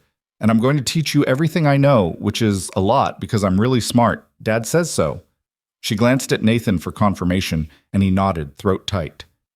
And when you get big enough, we're going to read books together, and I'll show you the aquarium, and we'll be best friends forever. Grace's tiny hand moved, fingers flexing, and Lily gasped. She heard me, Clara, she heard me. I think she did, Clara said softly, and Nathan saw her swipe at her eyes.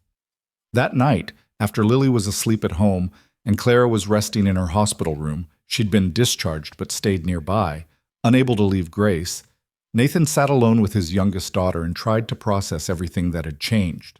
A year ago, he'd been a widower raising his daughter alone, his life carefully controlled and predictable. Now he was in love with a woman who terrified and amazed him in equal measure, watching a baby he'd never planned fight her way into the world with the same determination her mother showed in boardrooms.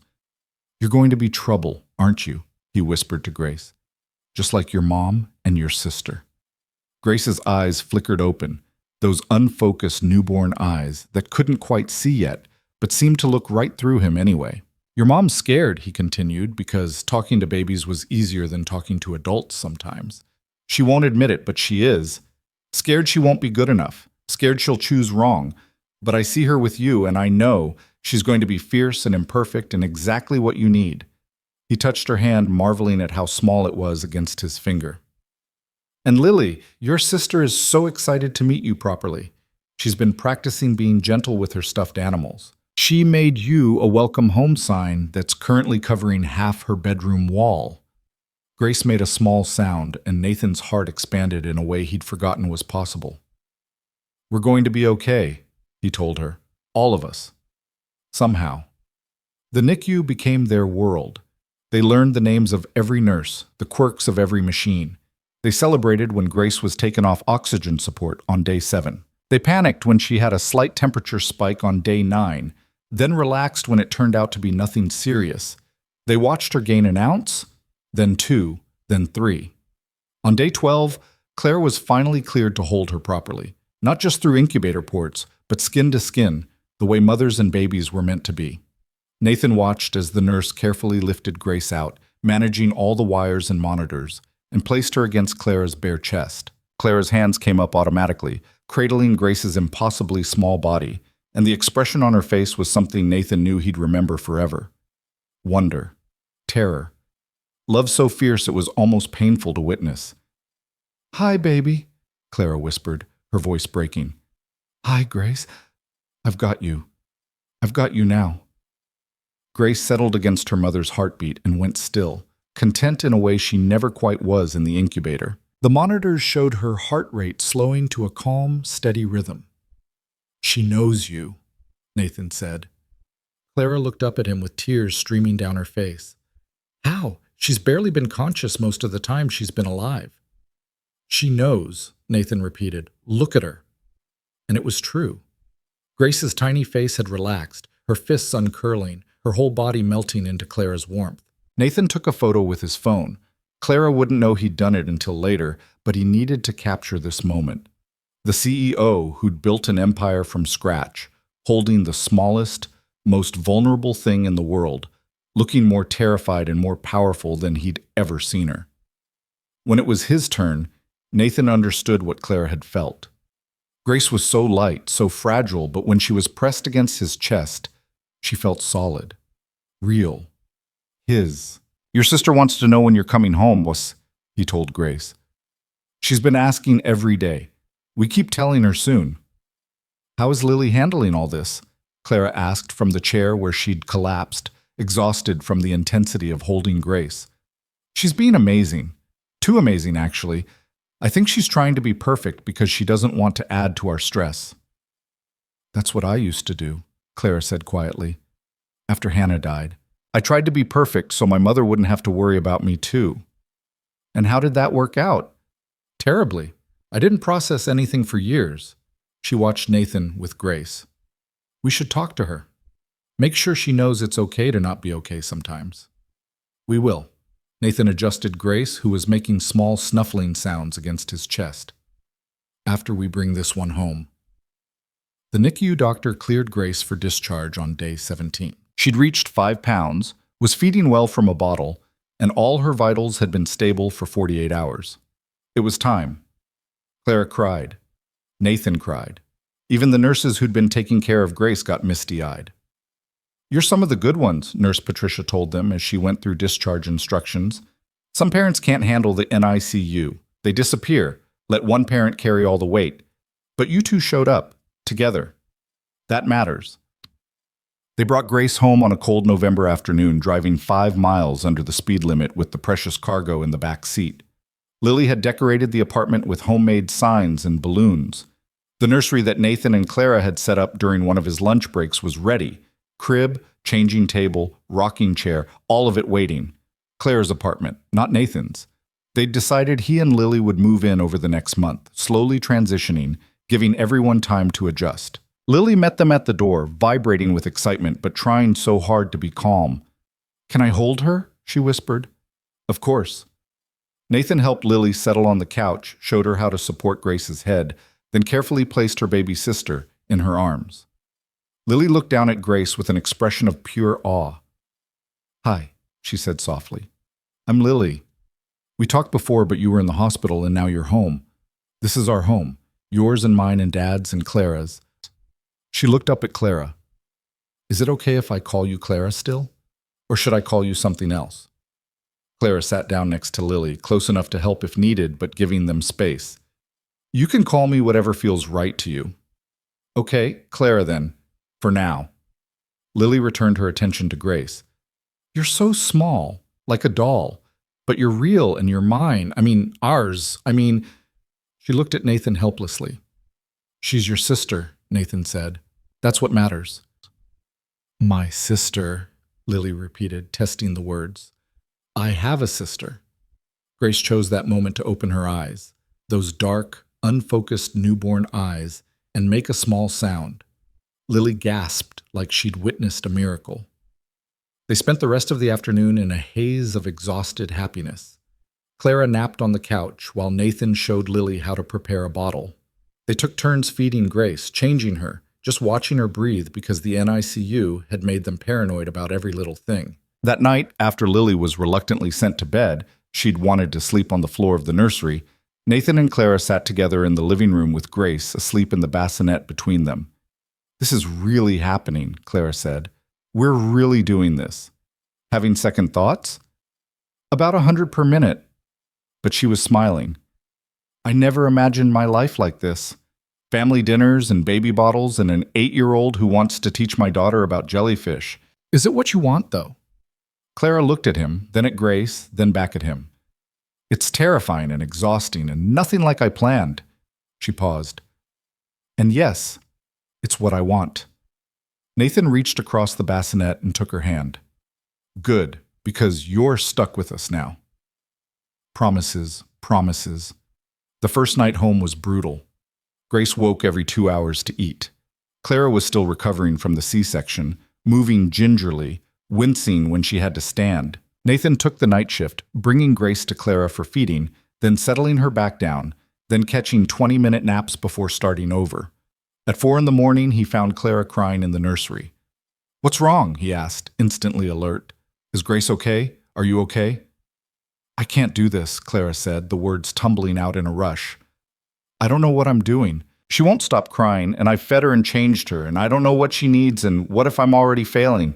Nathan took Grace, who was indeed crying, that newborn wail that sounded like the end of the world, and began the swaying motion that had worked with Lily.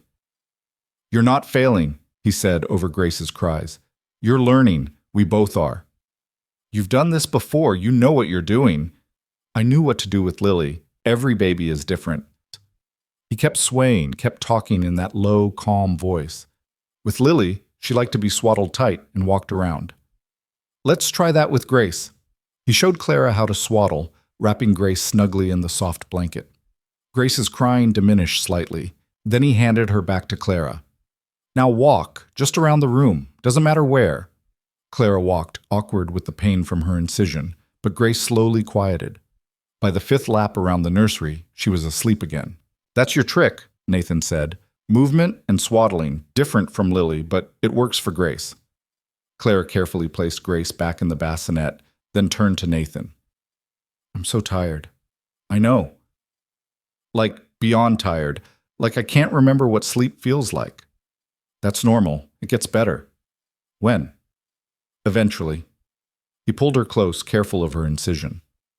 We'll get through this, one night at a time. Clara buried her face in his shoulder.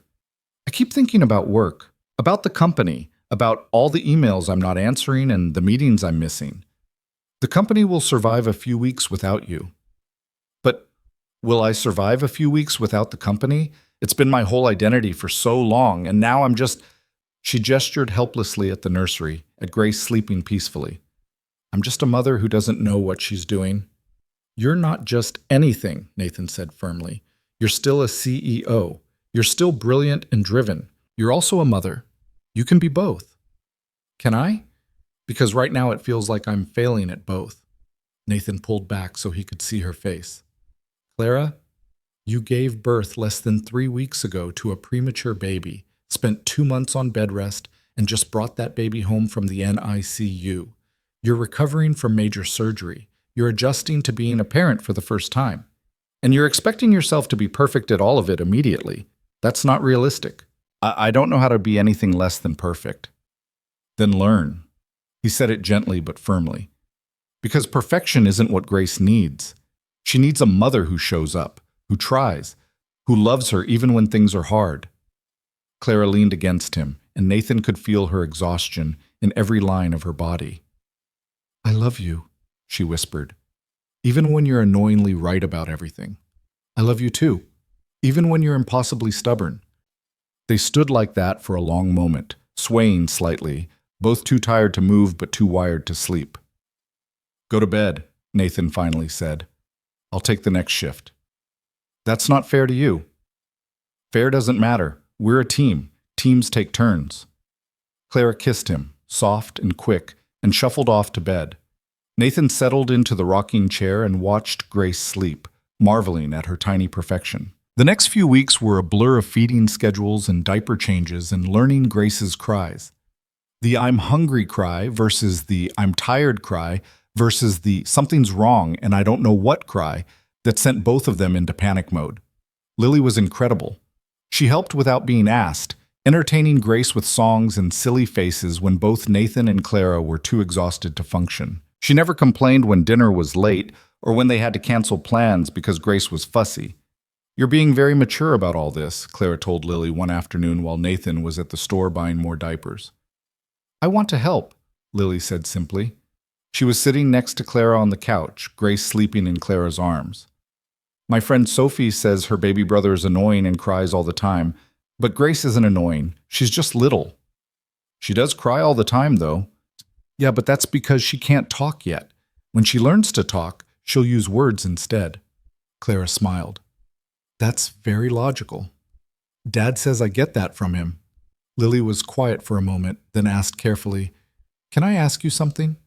Always. Are you going to marry my dad? Clara's breath caught. They hadn't talked about marriage, hadn't even discussed what their relationship looked like beyond we're doing this together.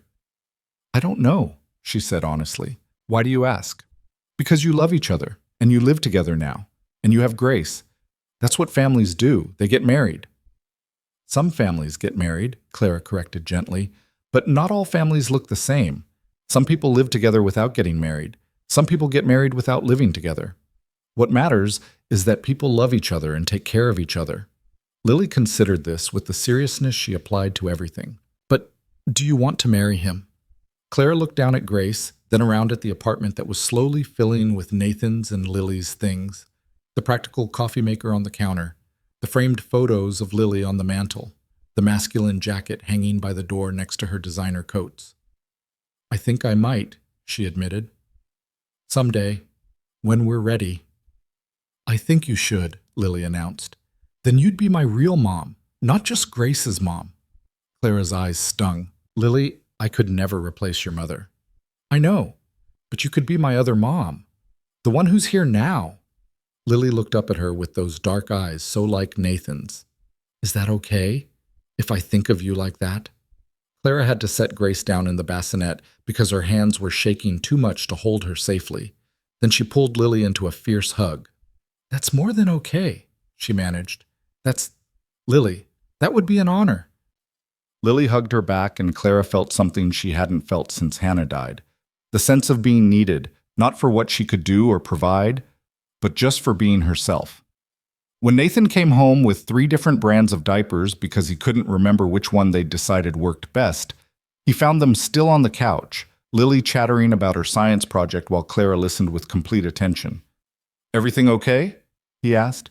Everything's perfect, Clara said, and meant it. That night, after both girls were asleep, Nathan and Clara collapsed onto the couch with glasses of wine they were too tired to drink. Lily called me her other mom today, Clara said quietly. Nathan went still. How do you feel about that? Terrified, honored, completely unqualified. She looked at him. All the usual feelings. You're good with her, with both of them. I'm trying. It's just, I keep waiting for the other shoe to drop, for you to realize I'm not cut out for this domestic life, that I'm too ambitious, too driven, too... Stop. Nathan took her hand. You're exactly who we need, not despite those qualities, but because of them. Lily sees a strong woman who runs a company and also cares about her feelings. Grace is going to grow up knowing she can be anything, and He paused. I get to be with someone who challenges me, who makes me want to be better. Clara leaned her head on his shoulder. When did you become so good with words? I've been practicing. For what? Nathan shifted, suddenly nervous in a way she'd never seen him. He reached into his pocket and pulled out a small velvet box. Clara's breath stopped. I know we've only been together for a few months, Nathan said, and I know this is fast and maybe crazy, but we made a baby in one night. We fell in love during a medical crisis. We're already living together with 2 kids. Nothing about us has been conventional. He opened the box. Inside was a simple ring, not flashy, not enormous, just a single diamond on a platinum band that caught the lamplight. I don't need conventional, he continued. I need you. Lily needs you. Grace needs you. And I want to make this official. I want to build a life where you're not just my partner in parenting, but my partner in everything. Clara was crying now, no longer trying to hide it. That's the worst proposal speech I've ever heard. I haven't gotten to the question yet. Then ask it. Nathan smiled and it transformed his whole face. Clara Bennett, will you marry me? Will you let me love you and challenge you and support you for the rest of our lives? Will you be my wife and Lily's other mom and Grace's mom and the most terrifying, brilliant person I wake up next to every morning? Clara laughed through her tears. Yes, yes, you impossible man. Yes to all of it. He slipped the ring on her finger. It fit perfectly, and she didn't ask how he'd known her size, and kissed her. It was soft and deep and tasted like promise. When they broke apart, Clara held up her hand, watching the ring catch the light. I never thought I'd get married, she said. Never thought I'd want to. I always believed it would trap me, limit me. And now? Now I think it might be the most terrifying, exhilarating choice I've ever made. She looked at him, right after choosing to have Grace. We're good at terrifying choices. Apparently. They sat in comfortable silence for a moment, exhausted and happy, and already dreading the next time Grace would wake up crying. We should tell Lily tomorrow, Nathan said. She'll be excited. She's the one who brought it up, actually, asked if we were going to get married. And what did you tell her? That I thought I might want to, someday. Clara smiled. I guess someday just became now. Well, Grace cried then, right on schedule for her 2 a.m. feeding. They both groaned, but Nathan stood and headed for the nursery. I've got this one, he said. You sleep. But Clara followed him anyway, because this was what they did now. They showed up for each other, for their daughters, for this impossible, imperfect family they were building one sleepless night at a time. Nathan lifted Grace from the bassinet, and she immediately quieted at the sound of his voice. Clara prepared the bottle, and they settled into the routine they'd developed. Nathan holding Grace, Clara feeding her, both of them too tired to talk, but comfortable in the silence. When Grace was fed and changed and back asleep, they stood together looking down at her. She's going to be beautiful, Clara whispered, and strong, and so loved. Just like her mother, Nathan said.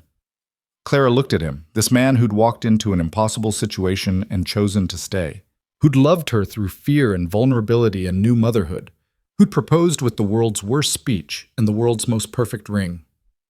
I love you, she said, even though you made me a morning person and taught me about swaddling and convinced me I could do this. I love you too, Nathan replied, even though you made me rethink everything I thought I wanted and showed me that the impractical choice is sometimes the right one. They kissed over Grace's bassinet, sealing promises they'd already been keeping for months. Outside, Chicago slept. Inside, their family, complicated and unconventional and absolutely perfect, was finally completely whole. Lily found the ring at breakfast. Clara had forgotten she was wearing it, too exhausted from Grace's 3 a.m. feeding to remember anything beyond coffee and basic motor function. But Lily's sharp eyes caught the diamond glinting in the morning light as Clara reached for the milk. What's that? Lily asked, pointing. Nathan and Clara exchanged a look across the table. They'd planned to tell her together, make it special somehow. But there was no use hiding it now. Your dad proposed last night, Clara said, holding out her hand so Lily could see properly. Lily's eyes went wide. Then she screamed, an ear-piercing shriek of pure joy that woke Grace, who'd been sleeping peacefully in her bassinet. You're getting married! You're really getting married! Lily launched herself at Clara, nearly knocking over the coffee. I told you that's what you should do. You did, Clara agreed, hugging her back. You were very wise. Does this mean you're officially my mom now? Clara's throat tightened. If that's what you want? Yes, that's what I want. Lily pulled back, suddenly serious. But you have to promise something. What's that? You have to promise you won't leave, that you'll stay even when things get hard or when I'm annoying or when Grace cries all night. Clara understood then that this wasn't just about excitement. Lily had lost one mother already. The fear of losing another was real, legitimate. I promise, Clara said, looking Lily directly in the eyes. I'm not going anywhere. You're stuck with me now. Good. Lily seemed satisfied, then her face brightened again. Can I be in the wedding, please? I could be a junior bridesmaid or carry flowers or... You can be whatever you want, Nathan interrupted, scooping up a crying Grace. But first, help me figure out why your sister sounds like a tiny angry siren. The morning dissolved into the chaos that had become their new normal. Grace needed changing. Lily needed help finding her homework. The coffee got cold and had to be reheated, but underneath it all was a warmth, a rightness that Clara had never expected to feel. This was family, messy and loud and imperfect and hers. Clara went back to work 2 weeks later, though back to work was a generous description. She worked from home 3 days a week, went into the office for critical meetings, and kept her phone close at all times in case Grace needed her. It was a compromise that would have horrified the Clara of 6 months ago, the woman who'd worked 18-hour days without blinking. But that Clara hadn't known what she was missing. Her first board meeting back was tense. Mitchell Price was waiting. She could feel it. Waiting for her to falter, to show weakness, to prove his point that motherhood made her unfit for leadership. She walked into the conference room with her head high and Grace's latest pediatrician report in her bag, a reminder of what mattered now.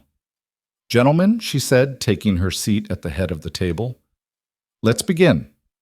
The meeting covered quarterly earnings, the Morrison acquisition that had finally been salvaged, and new market expansion opportunities. Clara was sharp, focused, asking the questions that needed asking and dismantling weak arguments with surgical precision. Mitchell tried to corner her on the parental leave policy, suggesting that her extended absence had demonstrated the need for better succession planning. Clara smiled. It wasn't a friendly smile. "You're absolutely right, Mitchell," she said. "We do need better succession planning, which is why I'm proposing we establish a formal leadership development program, something that identifies and nurtures talent throughout the organization, so we're never dependent on any single person." She pulled out a presentation she'd been working on during Grace's naps, a comprehensive plan that addressed succession, training, and leadership pipelines. "This way," she continued, "when any of our executives need to step away for medical reasons, family reasons, or any other reasons, the company continues smoothly. Because strong organizations don't rely on individual heroics, they rely on systems." The board was quiet. Even Mitchell couldn't argue with the logic. "I'll send this to everyone for review," Clara said. "We'll vote on implementation next quarter. Now, shall we discuss the expansion into European markets?" After the meeting, Janet caught her in the hallway. "That was brilliant," Janet said. "You took his attack and turned it into an opportunity." "I learned from the best," Clara replied. Then, quieter, "How are things really? Tell me honestly, did I damage the company by being out?" Janet shook her head. "Clara, the company ran fine because you built good systems and hired good people, but it needed you back, not because things were falling apart, but because your vision, your drive, that's irreplaceable." "I'm not sure I can give that same drive anymore," Clara admitted. "Not when half my brain is thinking about whether Grace is eating enough or if Lily remembered her lunch." "Well, so don't give the same drive. Give a different drive, one that includes all the parts of your life instead of just one." Janet smiled. "Some of us think that might actually make you a better CEO, more human, more relatable." Clara thought about that on the drive home. More human. For so long, she'd tried to be anything but the tireless machine, the woman who didn't need sleep or help or vulnerability. And where had it gotten her? Success, yes, but also loneliness. Also the guilt of Hannah's death. Also the belief that she had to choose between ambition and connection. Now she was choosing both, and it was terrifying and exhausting and somehow more fulfilling than anything she'd achieved before. She came home to find Nathan cooking dinner while wearing Grace in a baby carrier, Lily doing homework at the kitchen table, and absolute chaos everywhere. Toys scattered across the living room, laundry piled on the couch, the kind of mess that would have given the old Clara hives. The new Clara just smiled. "How was work?" Nathan asked, stirring something that smelled amazing. "Productive. How was your day?" Grace learned to smile, like a real smile, not just gas. She did not. Clara dropped her bag and rushed to the baby carrier, peering at Grace's face. "Show me." Nathan made a silly face, and Grace's mouth curved up in something that could definitely be classified as a smile. Clara's heart melted. "That's my girl," she whispered. "Already charming people." "Just like her mother," Nathan said. That night, after dinner and baths and bedtime stories, Nathan and Clara finally sat down to discuss wedding plans. They'd been engaged for 3 weeks and hadn't made a single decision beyond, "Yes, we're doing this." "What do you want?" Nathan asked. "Big wedding? Small? Courthouse?" Clara thought about it. A year ago, if anyone had asked, she would have said she'd elope. Quick, efficient, no fuss. But that was before Lily had asked to be in the wedding with such hope in her eyes. before she'd understood what rituals and celebrations could mean. I want something small, she said, just family and close friends, maybe at that garden venue in Lincoln Park, the one with the gazebo. That sounds perfect. And I want Lily involved, really involved, not just carrying flowers, but part of the ceremony somehow. Nathan smiled. She'd love that. What about Grace? She'll probably sleep through the whole thing, knowing her. Clara leaned against Nathan's shoulder. I want it to be about us, about this family we're building, not about impressing anyone or following traditions that don't matter to us. What traditions do matter to you? Clara was quiet for a moment. I want to honor Hannah somehow, maybe a reading or lighting a candle. She should be part of this, even though she can't be here. Nathan kissed the top of her head. We'll make sure she is. They planned the wedding for May, 6 months away, enough time to prepare, but not so far that they'd overthink it. A small ceremony, maybe 40 people. Lily would walk Clara down the aisle, since Clara's father was gone and her mother was too frail to travel from Arizona. They'd write their own vows, keep it simple and meaningful. The months between the engagement and the wedding blurred together in the way time does with young children. Grace hit every milestone, rolling over, sitting up, babbling her first consonants. Lily started 3rd grade and joined the science club. Clara balanced work and motherhood with varying degrees of success. Nathan transferred to a new position at Bennett Technologies that gave him more flexibility. And through it all, they learned each other, really learned each other. Clara learned that Nathan was terrible at remembering to close kitchen cabinets and had an irrational fear of spiders. Nathan learned that Clara sang off-key in the shower and cried at children's movies. They learned to fight without destroying each other. Quick, honest arguments that ended in compromise or laughter, or sometimes both. They learned that parenting together meant accepting different styles. Clara was structured and scheduled. Nathan was flexible and spontaneous. Lily thrived with a mix of both. Grace didn't seem to care as long as someone was holding her. 2 months before the wedding, Mitchell Price made his final play. He called an emergency board meeting claiming he had evidence of financial irregularities in Clara's management. The allegations were vague but serious enough to demand investigation. Clara sat in her office, reading the formal complaint, and felt something cold settle in her stomach. She knew what this was, a desperate attempt to remove her before she became too entrenched in both her professional and personal life. If he could prove she was distracted by motherhood, unstable, unreliable, he could finally claim the CEO position he'd always wanted. He's lying, she told Nathan that night. There are no irregularities. I've been meticulous with the finances. Then prove it, Nathan said simply. The board appointed an external auditor. The review will take weeks, and in the meantime, Price is planting seeds of doubt everywhere. So we fight back. Clara shook her head. I'm tired of fighting him. I've been fighting him for years and it never ends. He'll just find another angle, another attack. Then what do you want to do? It was the right question. Not what she should do, but what she wanted to do. Clara looked around their apartment, at Grace sleeping in her bassinet, at Lily's homework scattered on the table, at the life they'd built in the cracks between corporate warfare and midnight feedings. I want to choose differently, she said slowly. I want to stop letting him dictate my choices. The board meeting happened on a Tuesday. Clara walked in with her head high and her strategy clear. Gentlemen, she said, addressing the full board, I've reviewed Mr. Price's allegations. They're baseless, and the audit will prove that. But his continued attempts to undermine my leadership have made something clear. This company needs stability. It needs leadership that isn't constantly under attack. Mitchell started to smile, thinking he'd won. Which is why, Clara continued, I'm proposing a restructuring. I'll remain CEO, but we'll establish a 3-person executive committee to handle day-to-day operations. This provides redundancy, ensures continuity, and frankly gives me the flexibility to maintain the work-life balance that makes me more effective, not less. She pulled up her presentation, the one she'd been refining for months, the one that showed how distributed leadership could actually strengthen the company. Mr. Price, she said, looking directly at him, you've made it clear you think I'm not fully committed to this company because I have a family. You're right that my priorities have changed, but that doesn't make me weaker. It makes me smarter about sustainability, both for myself and for this organization. She laid out the metrics, how companies with distributed leadership showed better long-term growth, how work-life balance actually improved executive performance, how her distraction of motherhood had led to more innovative thinking about efficiency and systems.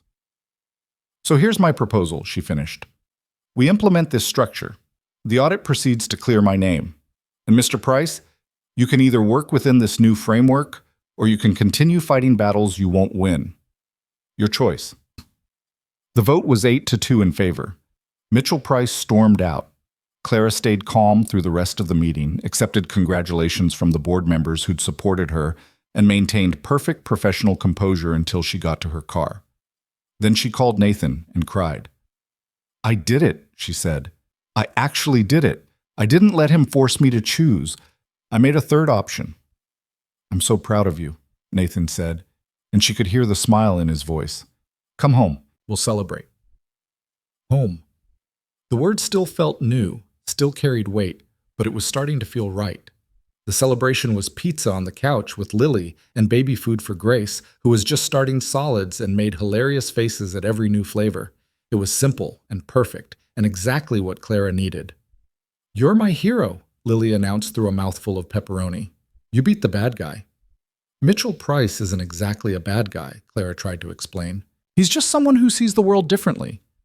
He tried to take your job because you're a mom now, Lily countered. That's bad guy behavior. She's not wrong, Nathan murmured. Clara laughed. Okay, fine. I beat the bad guy. Now eat your vegetables. Heroes don't have to eat vegetables. This hero does, and so does her sidekick. Lily grumbled, but complied, and Clara felt something settle in her chest. This was what she'd been fighting for. Not the CEO title, not the company, but the right to have both. The right to be ambitious and maternal, professional and present, strong and vulnerable. The wedding approached fast.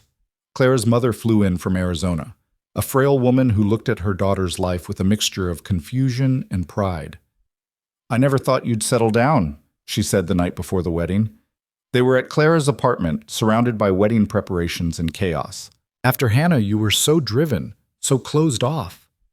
I didn't think I would either, Clara admitted, but Nathan and the girls, they changed everything.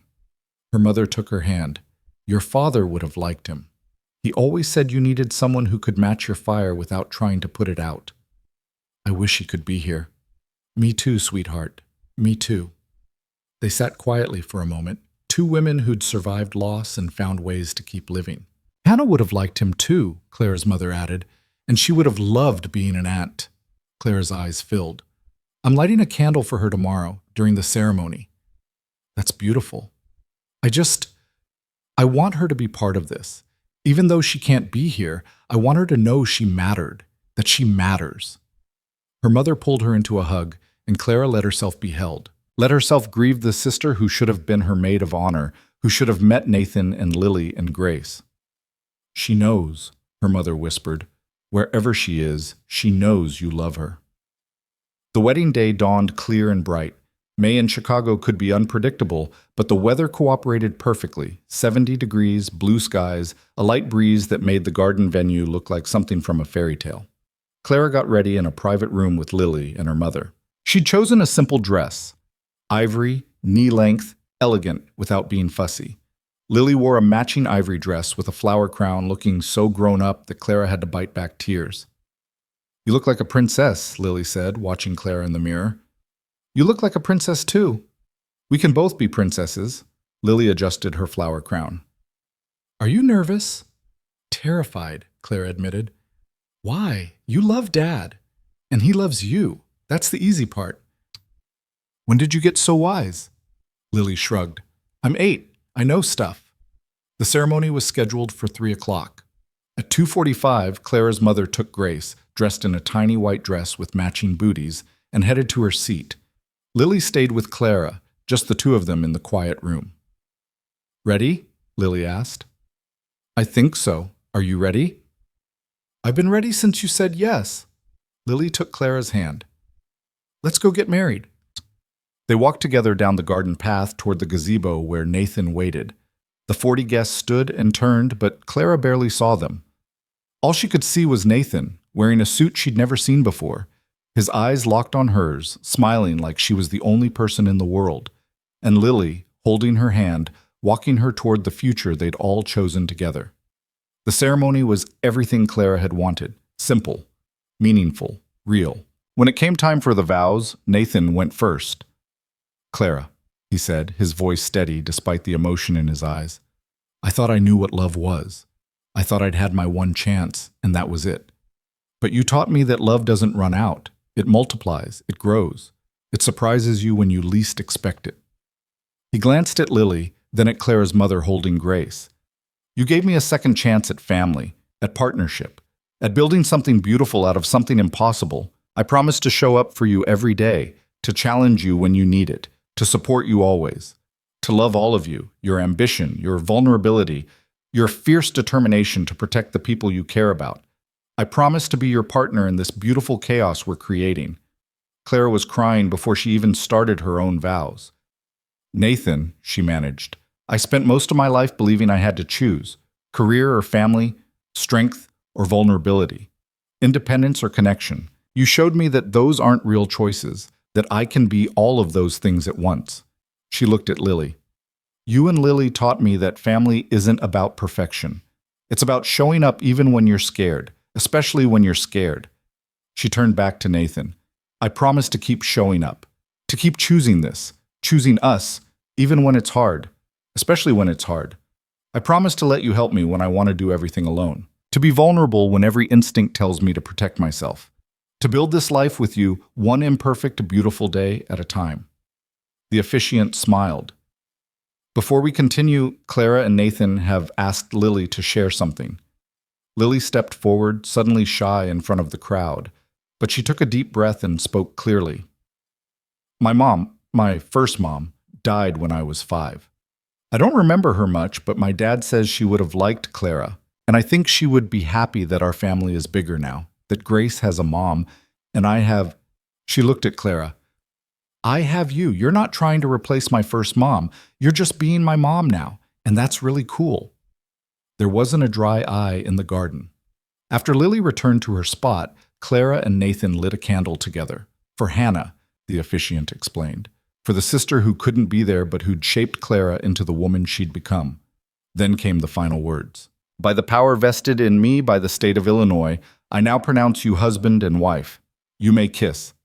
Nathan pulled Clara close and kissed her, soft and deep and full of promise. The guests erupted in applause. Lily cheered.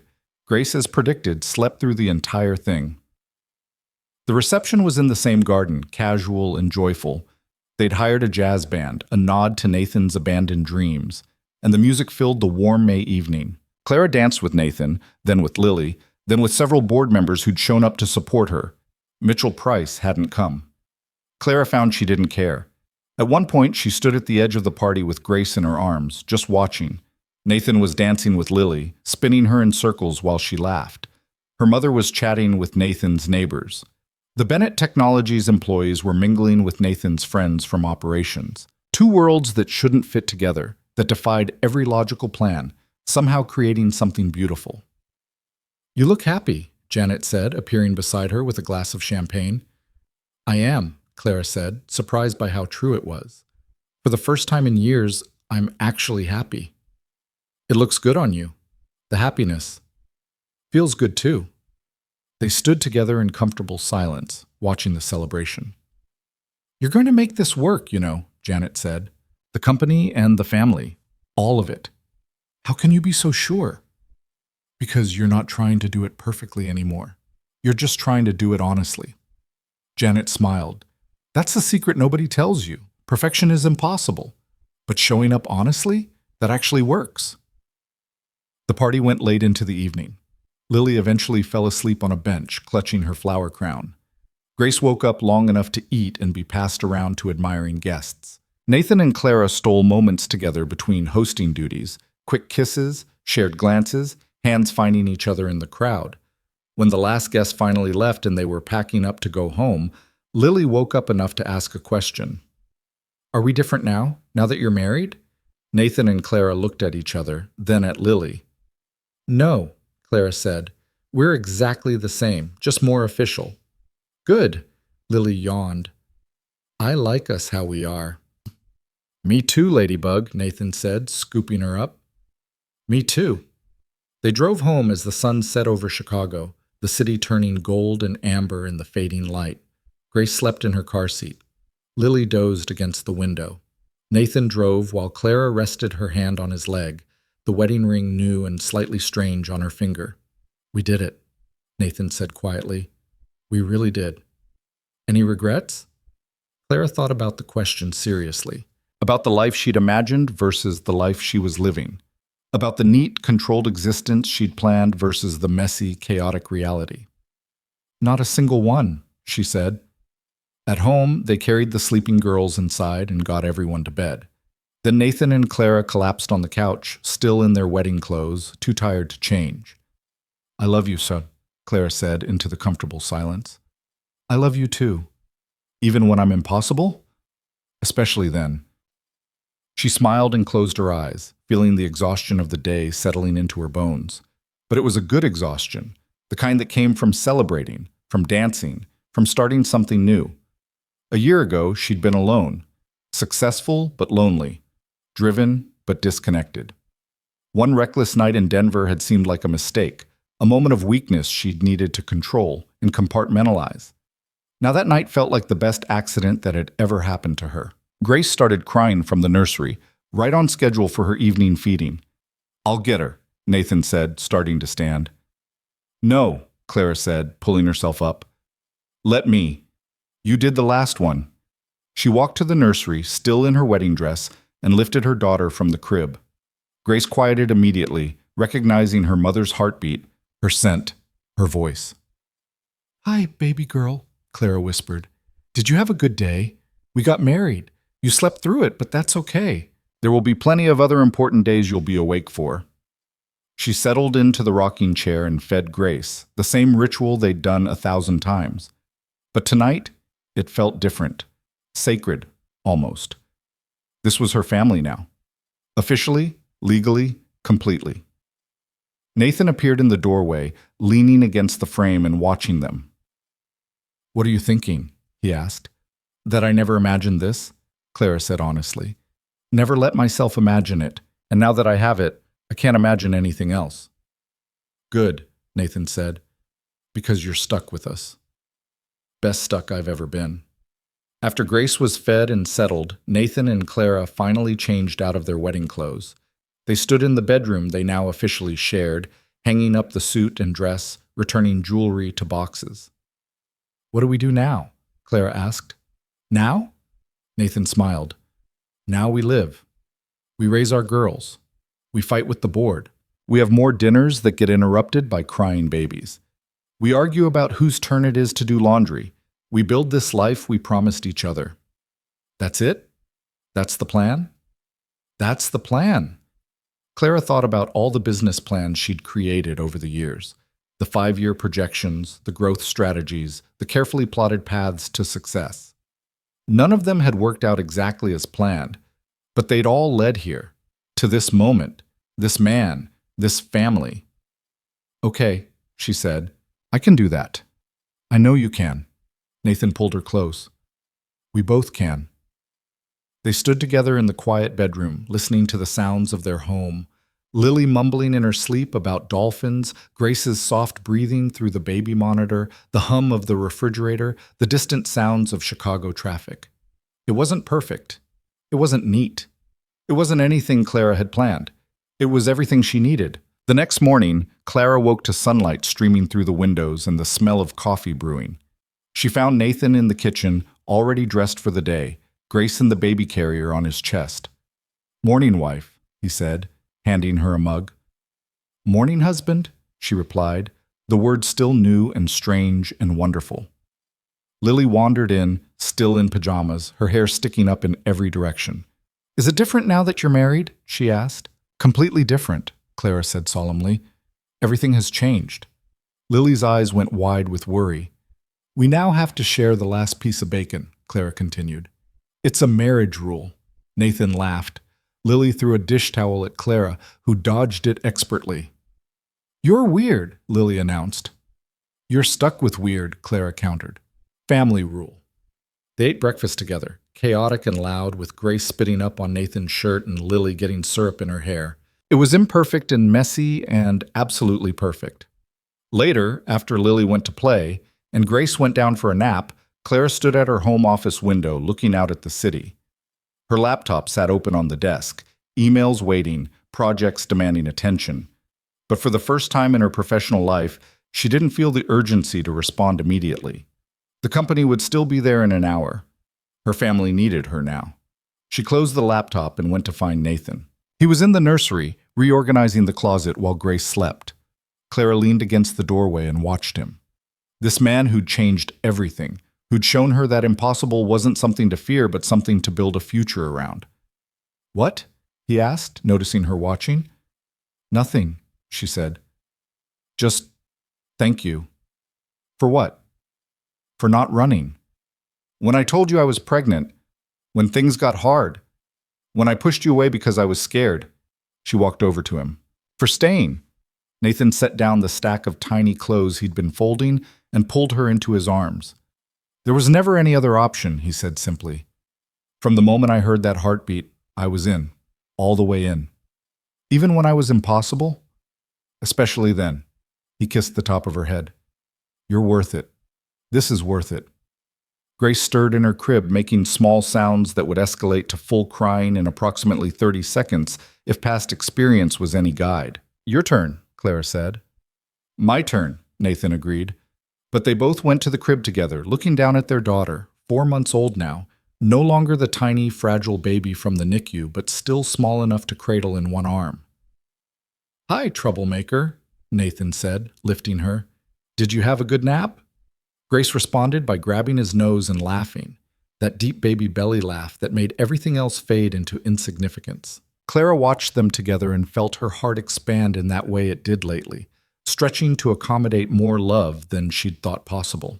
This was her life now, not perfect, not planned, not anything she'd imagined when she'd built her first company in a garage, or stood in front of her first board meeting, or worked 18-hour days trying to prove she was worthy. This was better.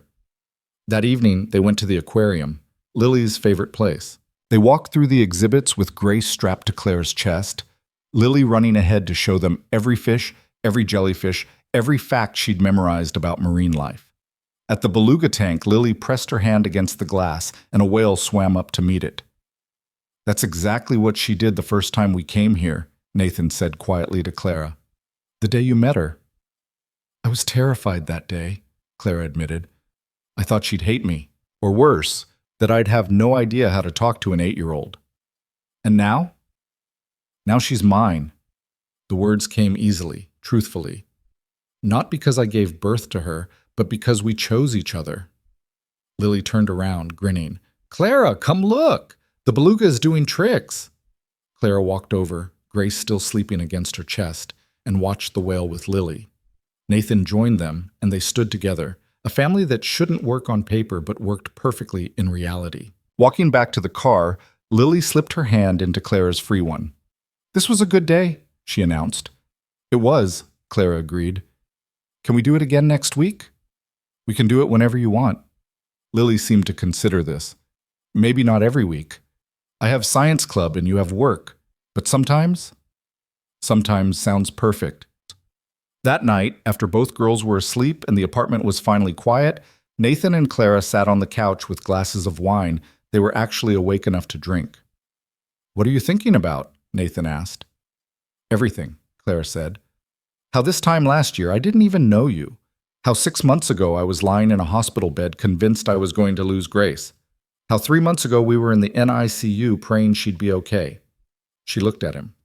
"And now we're here, married, a family, all of it." "Regrets?" "You keep asking me that." "Because I keep expecting you to have them." Clara set down her wine and turned to face him fully. "Listen to me. I spent 15 years building a company. I was proud of what I accomplished, but I was also lonely, disconnected. I told myself that was the price of success, that you couldn't have ambition and connection, drive and love, career and family." She took his hand. "You proved me wrong. This, us, proves that the choice I thought I had to make was never real. I can be a CEO and a mother. a wife, and a leader. I can have all of it, just not the way I thought I had to have it. It's not easy, though, Nathan pointed out.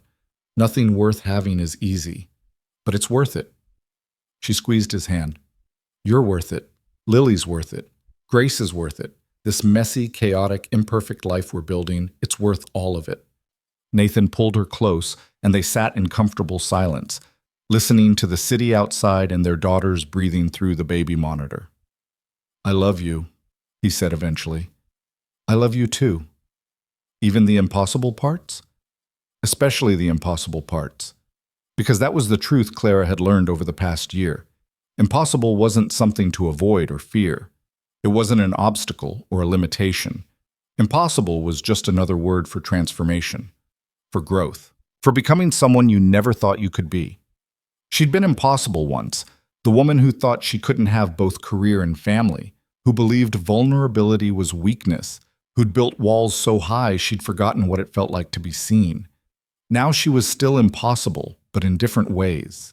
Impossibly stubborn and impossibly soft. Impossibly driven and impossibly present. Impossibly strong and impossibly vulnerable.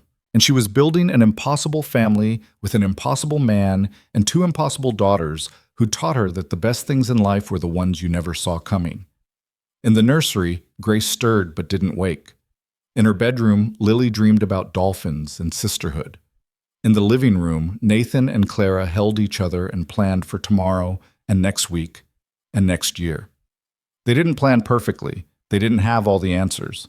They couldn't promise that everything would work out exactly as they hoped.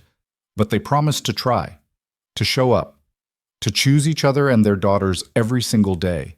And in the end, that was the only promise that mattered. The impossible family they'd built, unplanned, unconventional, and absolutely perfect in its imperfection, was finally, completely, undeniably home.